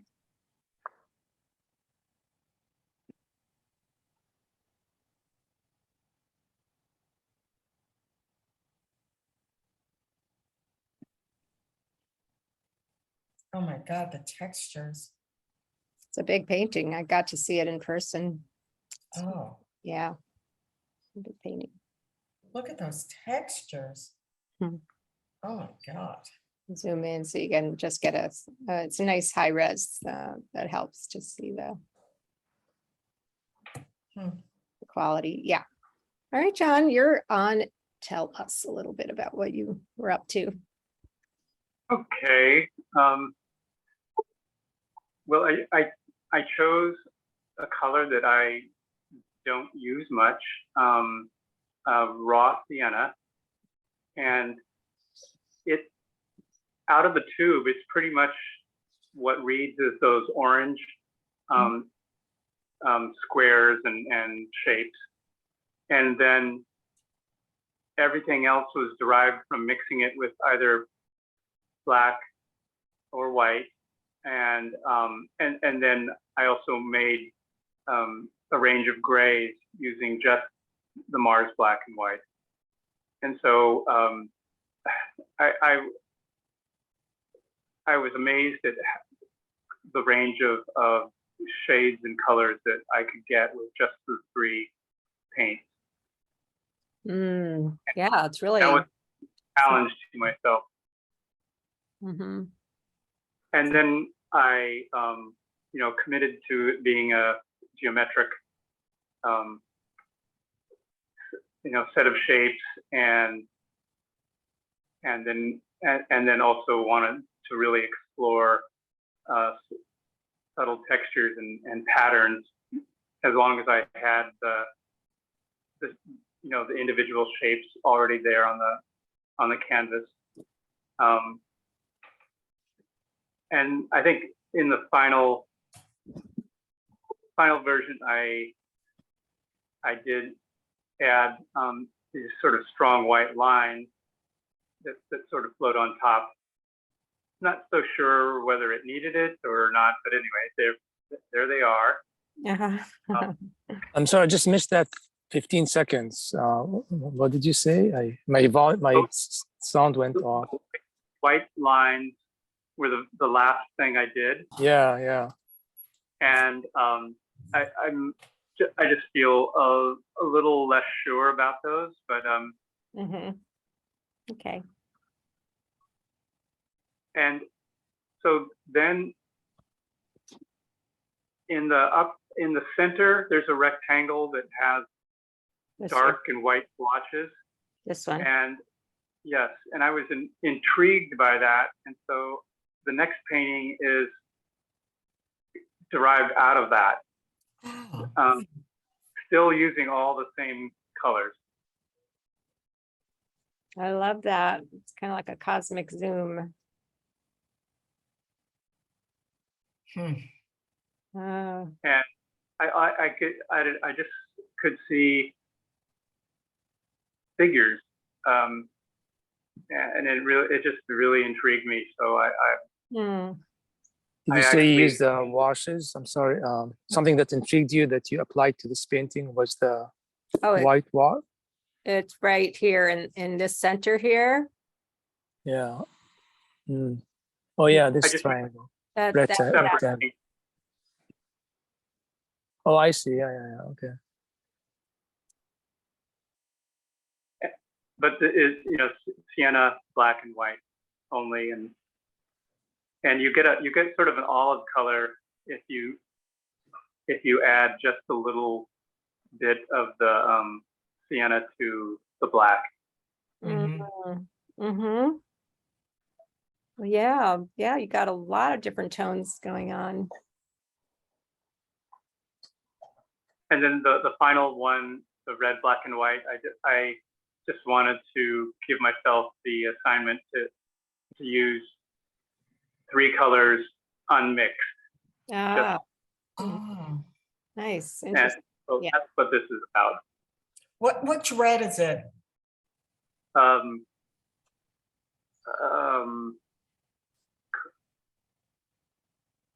Carmen? No, I can't remember. Vermilion it's not, yeah. It's not a cadmium red. Yeah, I can tell. Is it vermilion? No, it doesn't look No. like. No, vermilion has more Would purple. in be. it. Vermilion. Anyway, Yeah. anyway. I forget. Yeah. It's okay. It'll look different on your screen than our screens, so it's hard to tell. Yeah, read yeah. it. I mean, there's only so much, yeah. Yeah. And this one is a smaller painting, isn't it, John? Yeah, this is like a maybe 12 by 16 or something like that. Mhm. And this one is, This one I think is 18 by 30 okay, it's bigger. And this one, tell everybody, by 4. 3 by 4 feet. Yeah. Okay. Mhm. Are you ready for comments? I am. Okay, I'm ready to give them. All right. Is that okay? Yeah, absolutely. Okay. Yeah, I love how you just had a blast doing all these different textures in all of these. I like that you stuck to geometric shapes. I don't know why. I mean, it's just because it's something I never do. I just don't think about it. And, it's just a discipline that I think works really well in this painting. I think that I like the white lines over it. I especially like the white diagonal coming up from like bottom third. Yeah, Yeah. that one. I think that works, but I'm intrigued that raw sienna, geez, that you were able to get these like on the right-hand side, that olivey color that comes from raw sienna and black. Wow. But anyway, that's really interesting. This is a really nice painting, but I'm totally intrigued that you took that centerpiece and and did it on a separate painting. And I love what can you bring that one up, Ann? Thanks. Uh-huh. I like so it looks like you do, I don't know if this is how you did it, but it looks like you took a bunch of black down the center and on the right-hand side, some of the black shapes go off, but on the left-hand side, you left them floating in space. But nonetheless, it reads as a large figure of some sort.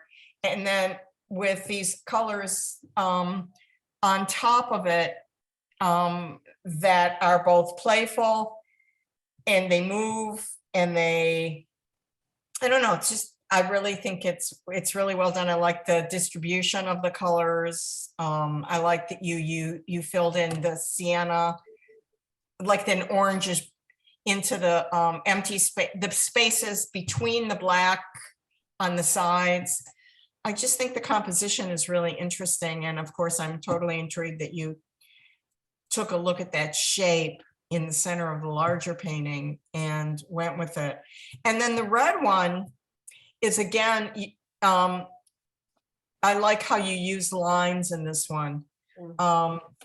And broke up some of the spaces with lines, and then just left it alone. You didn't fuss, you left some nice fuzzy edges, like some of these black splatters that come out into the white at the edges. Yeah. Are lovely. Yeah, look at all that texture in there. You know, when you're showing it close up, you can see all the built up texture. I guess you must have gessoed this. Maybe not, but it looks like there's some something. I But painted anyway. Previous painting. Yeah, okay. Yeah. This is they're different. You use different techniques. You were disciplined about that. These are organic shapes. And the top one is geometric. Anyway, nice set of paintings, all of them. Mm-hmm. Thank you.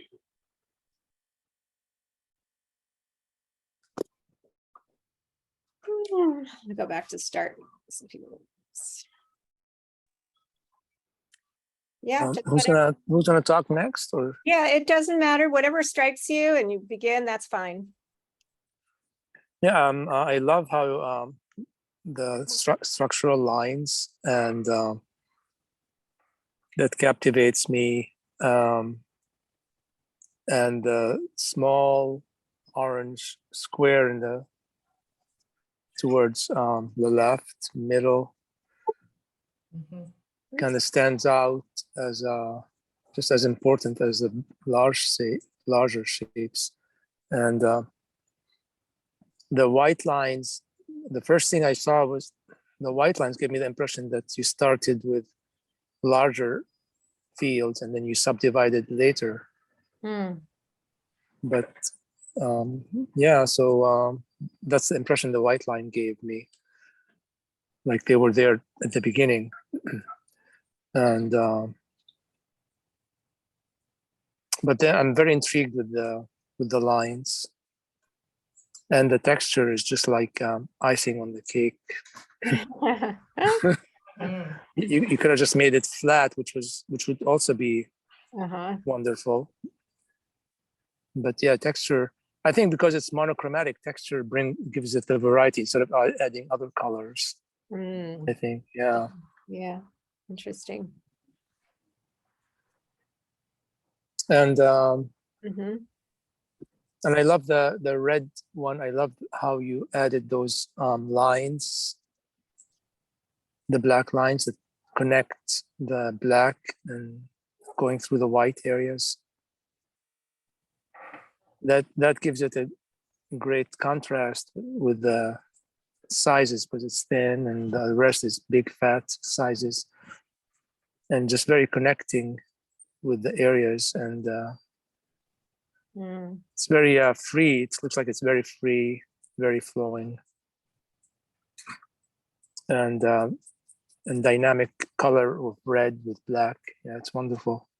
Mm, And yeah, the foreground and yeah, the figure and ground is very mhm. interchangeable. It's very much there. Yeah.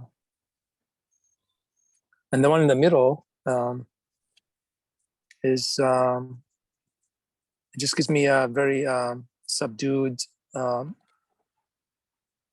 like a shadow of like trees on the ground on a sunny day, filtering through Mm.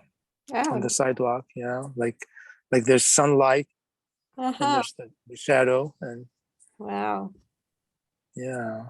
But also it also gives me the shape. There's like a figure, like somebody said figure, and I feel like there's a figure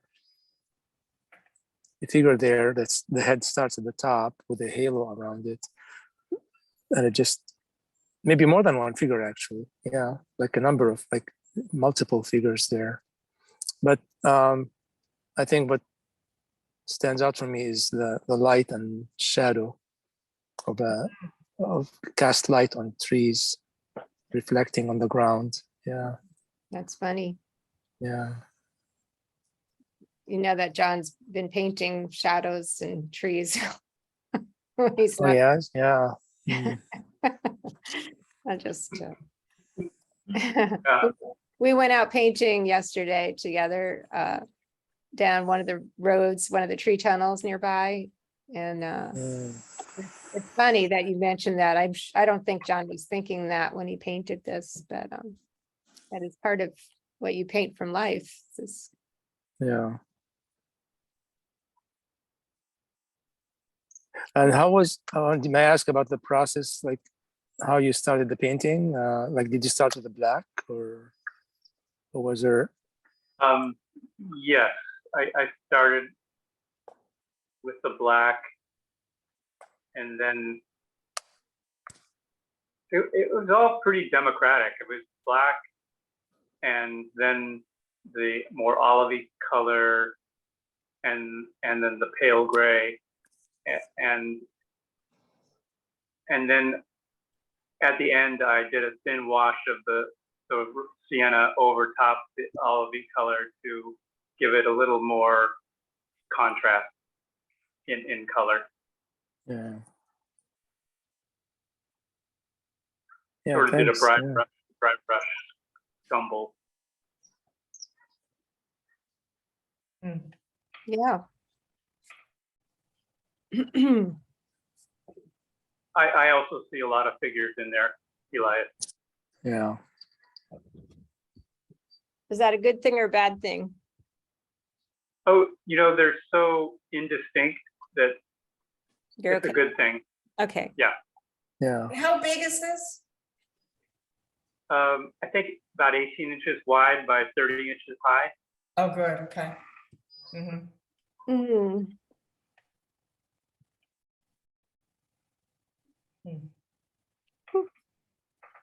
Um, Anybody could comment on John's work, or I will. Great interpretation of the assignment and the different three distinct interpretations. The red and black one is interesting to me because even though you didn't mix the colors mix themselves on the edges where they Yeah. are close, and you still get a very subtle, very small amount of the full range of values. Mhm. When you zoom in, especially, you can see that where Yeah. the reds mix with blacks and the whites make great, beautiful gray swirls through there. Good point. Good point. So that's an interesting Mhm. assignment you gave yourself to see what would happen when you just use those pure colors. And I love the blow up is really, that's something I would enjoy looking at for a long time, and Mm. soft colors that would just kind of go with anything. Earthy colors I'm especially drawn to. And fun how that derived from one of the experiments in a larger piece.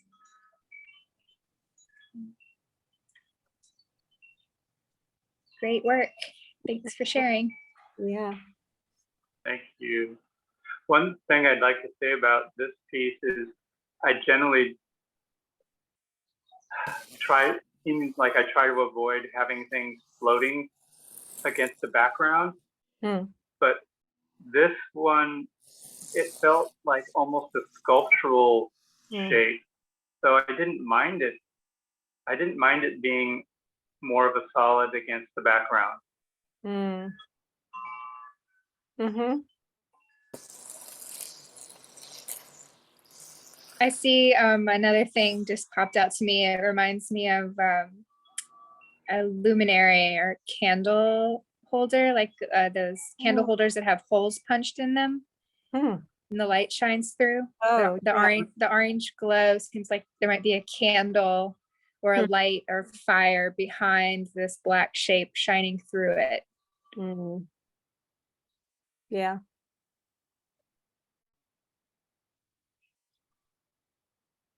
Yeah. I enjoy all these paintings quite a bit, and there's a beautiful sophistication of playfulness between colors on top of other colors, and seems like you're very conscious of the edges, this one being very soft and gives it a lovely feeling of emerging and subsiding in space, different black shapes and white shapes and the ochres too. It's a soft painting, but and I think it invites you to look into it deeper because of the softness. Yeah, I like this. It's kind of odd, this little thin white crescent up here. It feels like that crowns the top of the painting of this kind of blackish figure. Yeah, I love that you took that and it grew out of this moment. You just did it and you're like, wow, you discovered something that you wanted. It was like a question, what would happen if I brought this deeper? And I like that type of exploration, that you were able to take that leap for yourself and make an assignment. Yeah, it's amazing. I don't ever paint with raw sienna. So I'm going, what the hell color is that? And it is really odd because it looks like a completely different color when you mix it with the black, right? It's a different quality. Yeah, that olive, it's so odd, isn't it? Yeah, and it's playful. Oops, I didn't need to do that. Let me go back there. I want to just point out how there's a certain, he's exploring, yeah, the assignment was do some flat tonal shapes so that you can use that as a basis for the painting, and he followed those directions explicitly. And then he went in, look at this beautiful grays on top of this orange, and that creates a color in itself, as Elias pointed out, the texture being another way of creating color. So, and adding interest to what could be just rectangles, but colorful, beautiful rectangles, and just minimal use of the diagonals kind of creates, offsets it and sets up a certain direction, which is very intriguing. Do you consider this painting finished, John? Yeah, I think I do. I feel like I'm a little bit in danger of overworking it. Right. I understand what So you're I think I want to stop. saying. Good knowledge. Can you explain the assignment? You mentioned the assignment now. Can you explain it again? I know we're done with it, but I just want to hear it again. What he You did? said, no, What- you said, you said how he followed the assignment. Oh, well, I Yeah, think the way what I asked you to do was do some simple flat shapes. Is that Yeah, and then to so that you have the flat values to work with. That would be kind of like your base. yeah, I mean, you didn't yeah, have to follow it exactly, but it kind of set up a kind of a structure from which you can work on, and a way to study values. I mean, doing your value scale is just perfect too. It was just a yeah, sense of you get to see like one color, like a mid-tone gray will look darker on a white background and lighter on a white background or lighter on a, Yeah. you know what I'm saying? Oh, dyslexic at the moment. So yeah, it's a exercise. And also when you start playing with different shapes, same color on one background, it just, your eyes notice it, whether you're conscious of it or not. It makes it very interesting painting. Yeah, yeah. Yeah, and like these white lines and implied lines. And yeah, everything Abby Jane said. I agree with her on this. And yeah, because you didn't need to have the exact, this was also following the assignment too, because I said you didn't really need to have the same amount quantity of darks and lights and midtones. It's just here you kept it kind of pure, but you do include the different values. And they happen at these little edges and where the colors are mixing, whether you did it consciously or not, but there's within here, there's a huge range of values. I also love the quality of these Yeah. lines. The lines feel like you dripped with a bottle, or not even sure how you achieved that, but It's the bottle. you just have a squeeze bottle with paint. Yeah, so it comes out in various ways that are unpredictable, which I really love.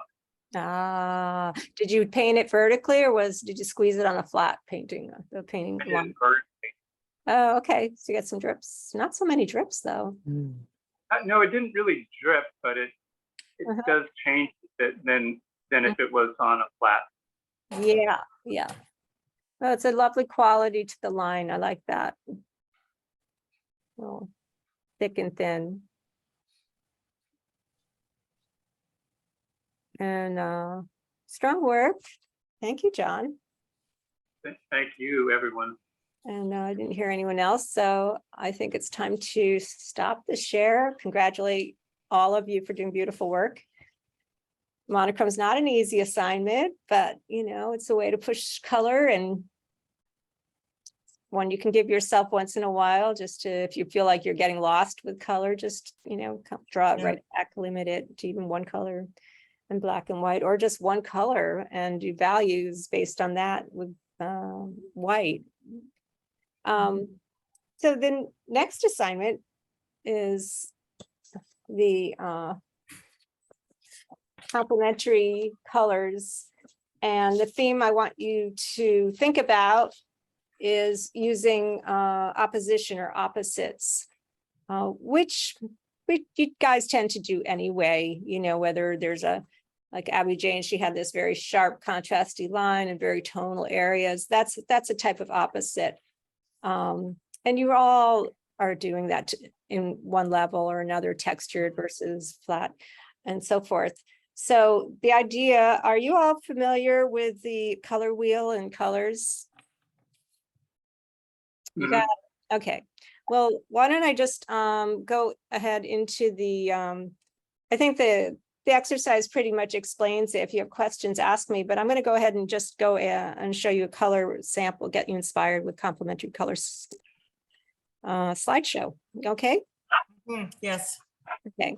We don't have a lot of time, so we'll close that down. Kind of big. I got carried away with it probably won't all open once. Yes, open 29 items. Okay, we'll start here.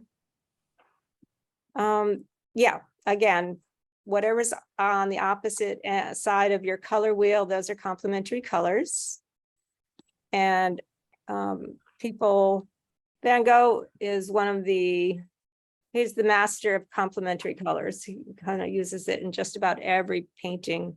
This, I think, is one of the greatest paintings ever done. His sunflowers, they're just astounding. And a lot of it's done with this complementary colors right next to each other. In the general scheme, it's, this kind of blue, purpley blue, and these warm ochres and yellows. This is, well, I threw this in there just to show you warms and cools, and I'm not going to go into it now. Analogous colors closer to each other on this color wheel, but let's just go into complementary. This one I found, I loved it because it was such a simple use of complementary colors and lively use of brush strokes. I was thinking of Starry when I saw this, and just how you Yeah. can just a squiggly brush line and work with that as the theme. But you go into complementary. There's also dark and light values. Monet, another master of complementary colors. Yeah, it's a little red dot, but look how it would not be the same painting without that little splash of orange and all that kind of deep blue mauve background. Looks Hawaii inspires that kind of thing, doesn't it? Yeah, it does. It's a little mistier. And this one also complements the patterns of red and oranges mixed with the green in front. And kind of a softer texture where the sky and background is, and more agitated green leaves in front, working with opposites. Rothko used complementary colors and also edges, soft edges, kind of made them appear like they were floating, but just had nice strong contrast in this painting, warm and purples and orange. This one too, I like this one.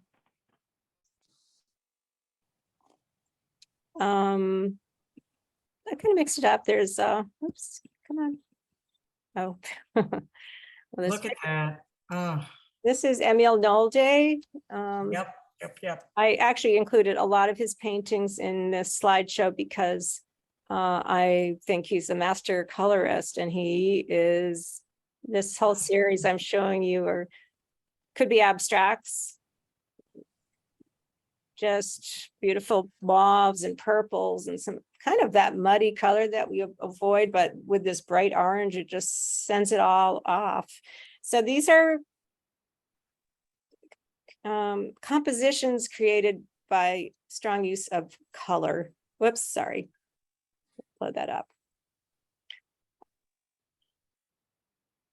Just simple, large, almost flat shapes, and then all this agitation going on here in this yellow. It's complementary color to this sort of blue, cobalt blue, or whatever blue it is, and so there's strong elements of contrast and struggle. Obviously, the theme of Christ being held, and so I love that painting. Hans Hofmann used push-pull themes with his use of strong flat color, textured too. Monet, green and violet here. I like that some of the edges are unfinished on the canvas, so it creates a kind of a freshness to the painting kind of evolving from the canvas.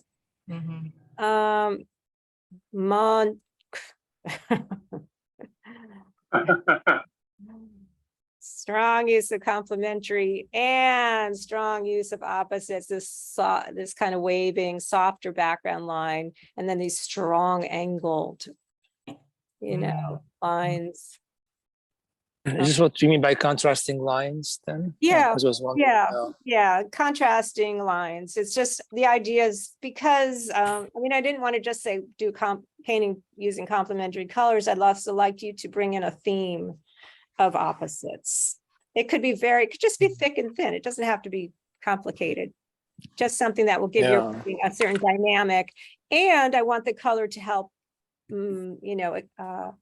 exaggerate those opposites somehow. Use color if you can to it's a painting about color. Color is the main element. I think of the painting as a stage, and there's actors. So the main actors are these complementary colors, and I want that to be obvious in your painting.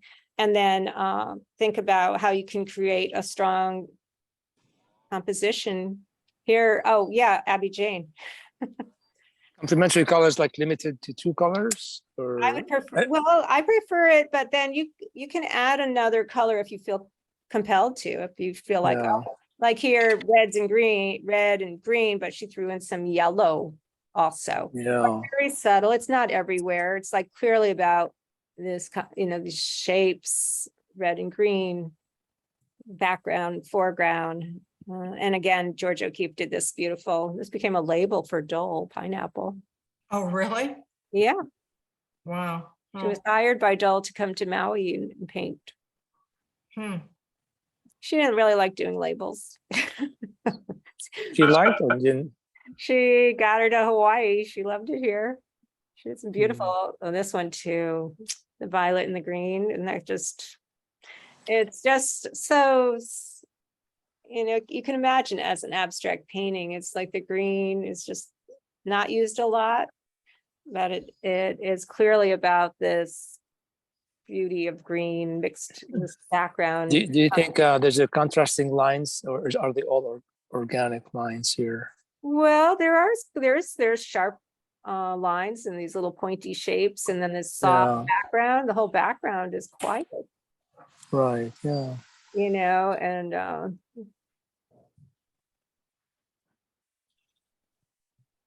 and vertical. There's a strong vertical, straight edge, and then there's these soft, undulating forms of the plant. Yeah, and that diagonal. And there's It's these little, a soft diagonal, but it is yeah, on the top. Yeah, these little pointy things going out, but then there's this amorphic background. yeah, yeah. I think this one interesting. I liked it because, of course, it was complementary colors with the orange and then this greenish blue, but also this strong opposition of these lines. It's creating a powerful. The shapes are line versus mass. I think that's unbalanced. I finally found a painting that I think is unbalanced. I can never usually tell, but maybe it is. I don't know. To me, it feels, there's a tension in it. Yeah, there's a strong tension in it. Yeah, yeah. And I'm not sure if it's the imbalance or color or what, but. Yeah. I threw this in just because. Look what the girls are wearing these days, huh? Complementary colors, absolutely. God, remember when every red had to match our toenails and couldn't have different color reds in our fashion. Hot pink and green for sure. Oh God. This one I like because it was subtle complementary. Very subtle. Yeah, but it's there. Yeah. It's clearly about, well, I don't know if complementary would pop out first in someone's mind, but I think it does for me. It's there. Yeah. Yeah, but it's also got this, it's diluted over top, and you can do that too. It doesn't have to be green, red, so saturated. It could be unsaturated also, and you're still dealing with complementaries. And this one also, this is unsaturated, but also it's reds and greens.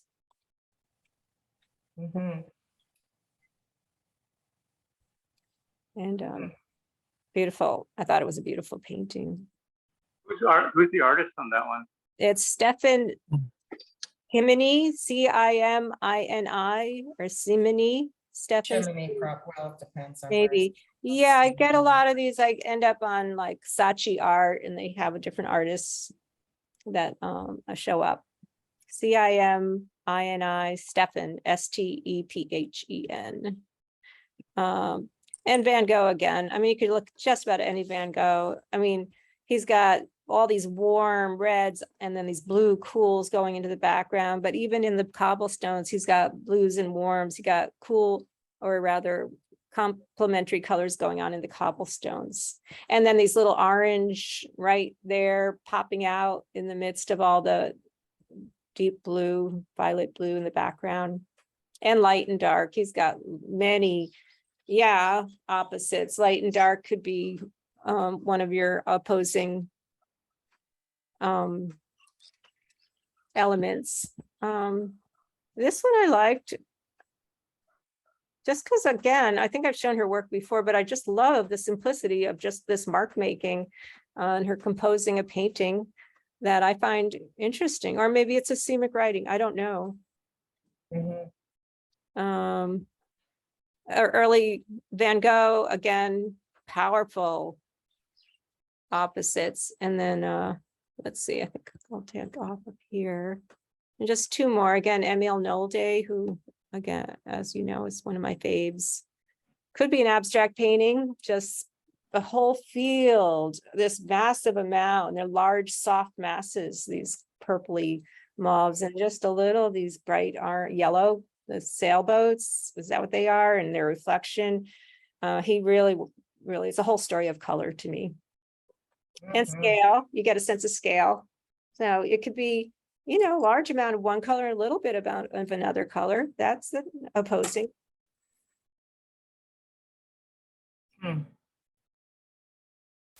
And let's see. Anyone, and another one of his Emil Nolde paintings.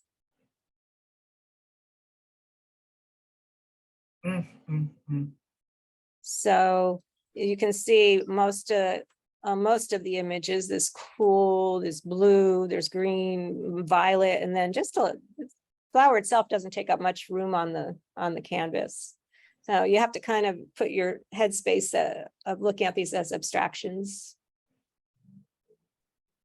Have fun with it. They're juicy. Choose whatever complementary pair that you prefer.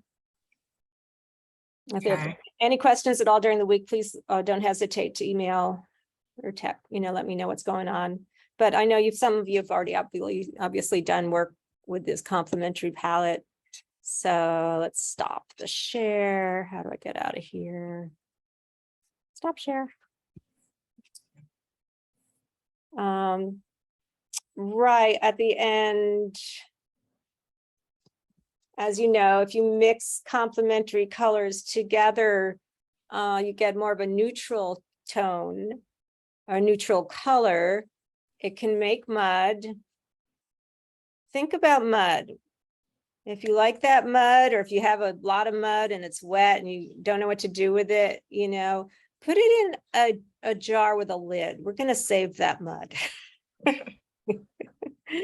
No waste in this class. If you make a bunch of some color and you're like, oh my God, what did I do? Or if it pours too, sometimes we make a mistake. We have just too much of one color that you might not even like. And but in this case, I do want you to save it. You all have yogurt containers with lids. Just don't throw those colors out. Save whatever extra colors you have. We will use it. The opposites could be soft and hard edge. I mean, it could be anything. It doesn't have to be complicated, but that will be the one thing that carries you into your painting. So set an intention. I'm going to do soft and hard, or I'm going to do small and large, and I'm going to use these two colors, and let's start and see where it goes. You can mix it, add black and white if you want. I would say try to limit it to those two colors and see the range of colors you can get from it. But you're not limited to that. It's just only till you absolutely feel you need another color. And that's okay to introduce it. Just don't overdo it. Okay. You've all, looks like you've all found sizes that you're comfortable with, or that you're experimenting with, either larger or smaller. That's all good. Yeah. Okay. Yeah, it's a fun assignment, and I think complementary is a good one to start with of all the color assignments. I'm trying to fine tune these lessons so they make sense as we move through them. Great. Beautiful work, everyone. John and I are going to be in an art show this weekend, and opening is tomorrow night. Yeah. Oh, that's great. Congratulations, guys. Thank you. Take some pictures. In fact, this is my assignment. You two take some pictures of your work in the show and send it out to us, please. Okay. Yeah, I would love to see it. I'd love to see your work. I mean, not all of us are in Hawaii, we need a little bit of. Oh, look who's talking there, Miss Chicago. Well, okay, it's nice here now, but it's not Hawaii. So. It is nice. Hope it's not too hot there. No, it's not actually. We've been very lucky. Nice. Yeah. Is the show in Hilo, or where is it? Or it's in Hilo. It's in the Wailoa Art Center. They have this show every year. They do an abstract only show. And, Yeah. Oh, that's and, great. and John's showing at the Wailoa Center for the first time. John, that's so awesome. Have I seen the paintings that you're showing? I think it was I'm done. pretty sure. Yeah. Okay, but just take a couple pictures of on the wall next to the others. All right. We'll be able to figure out who they belong to.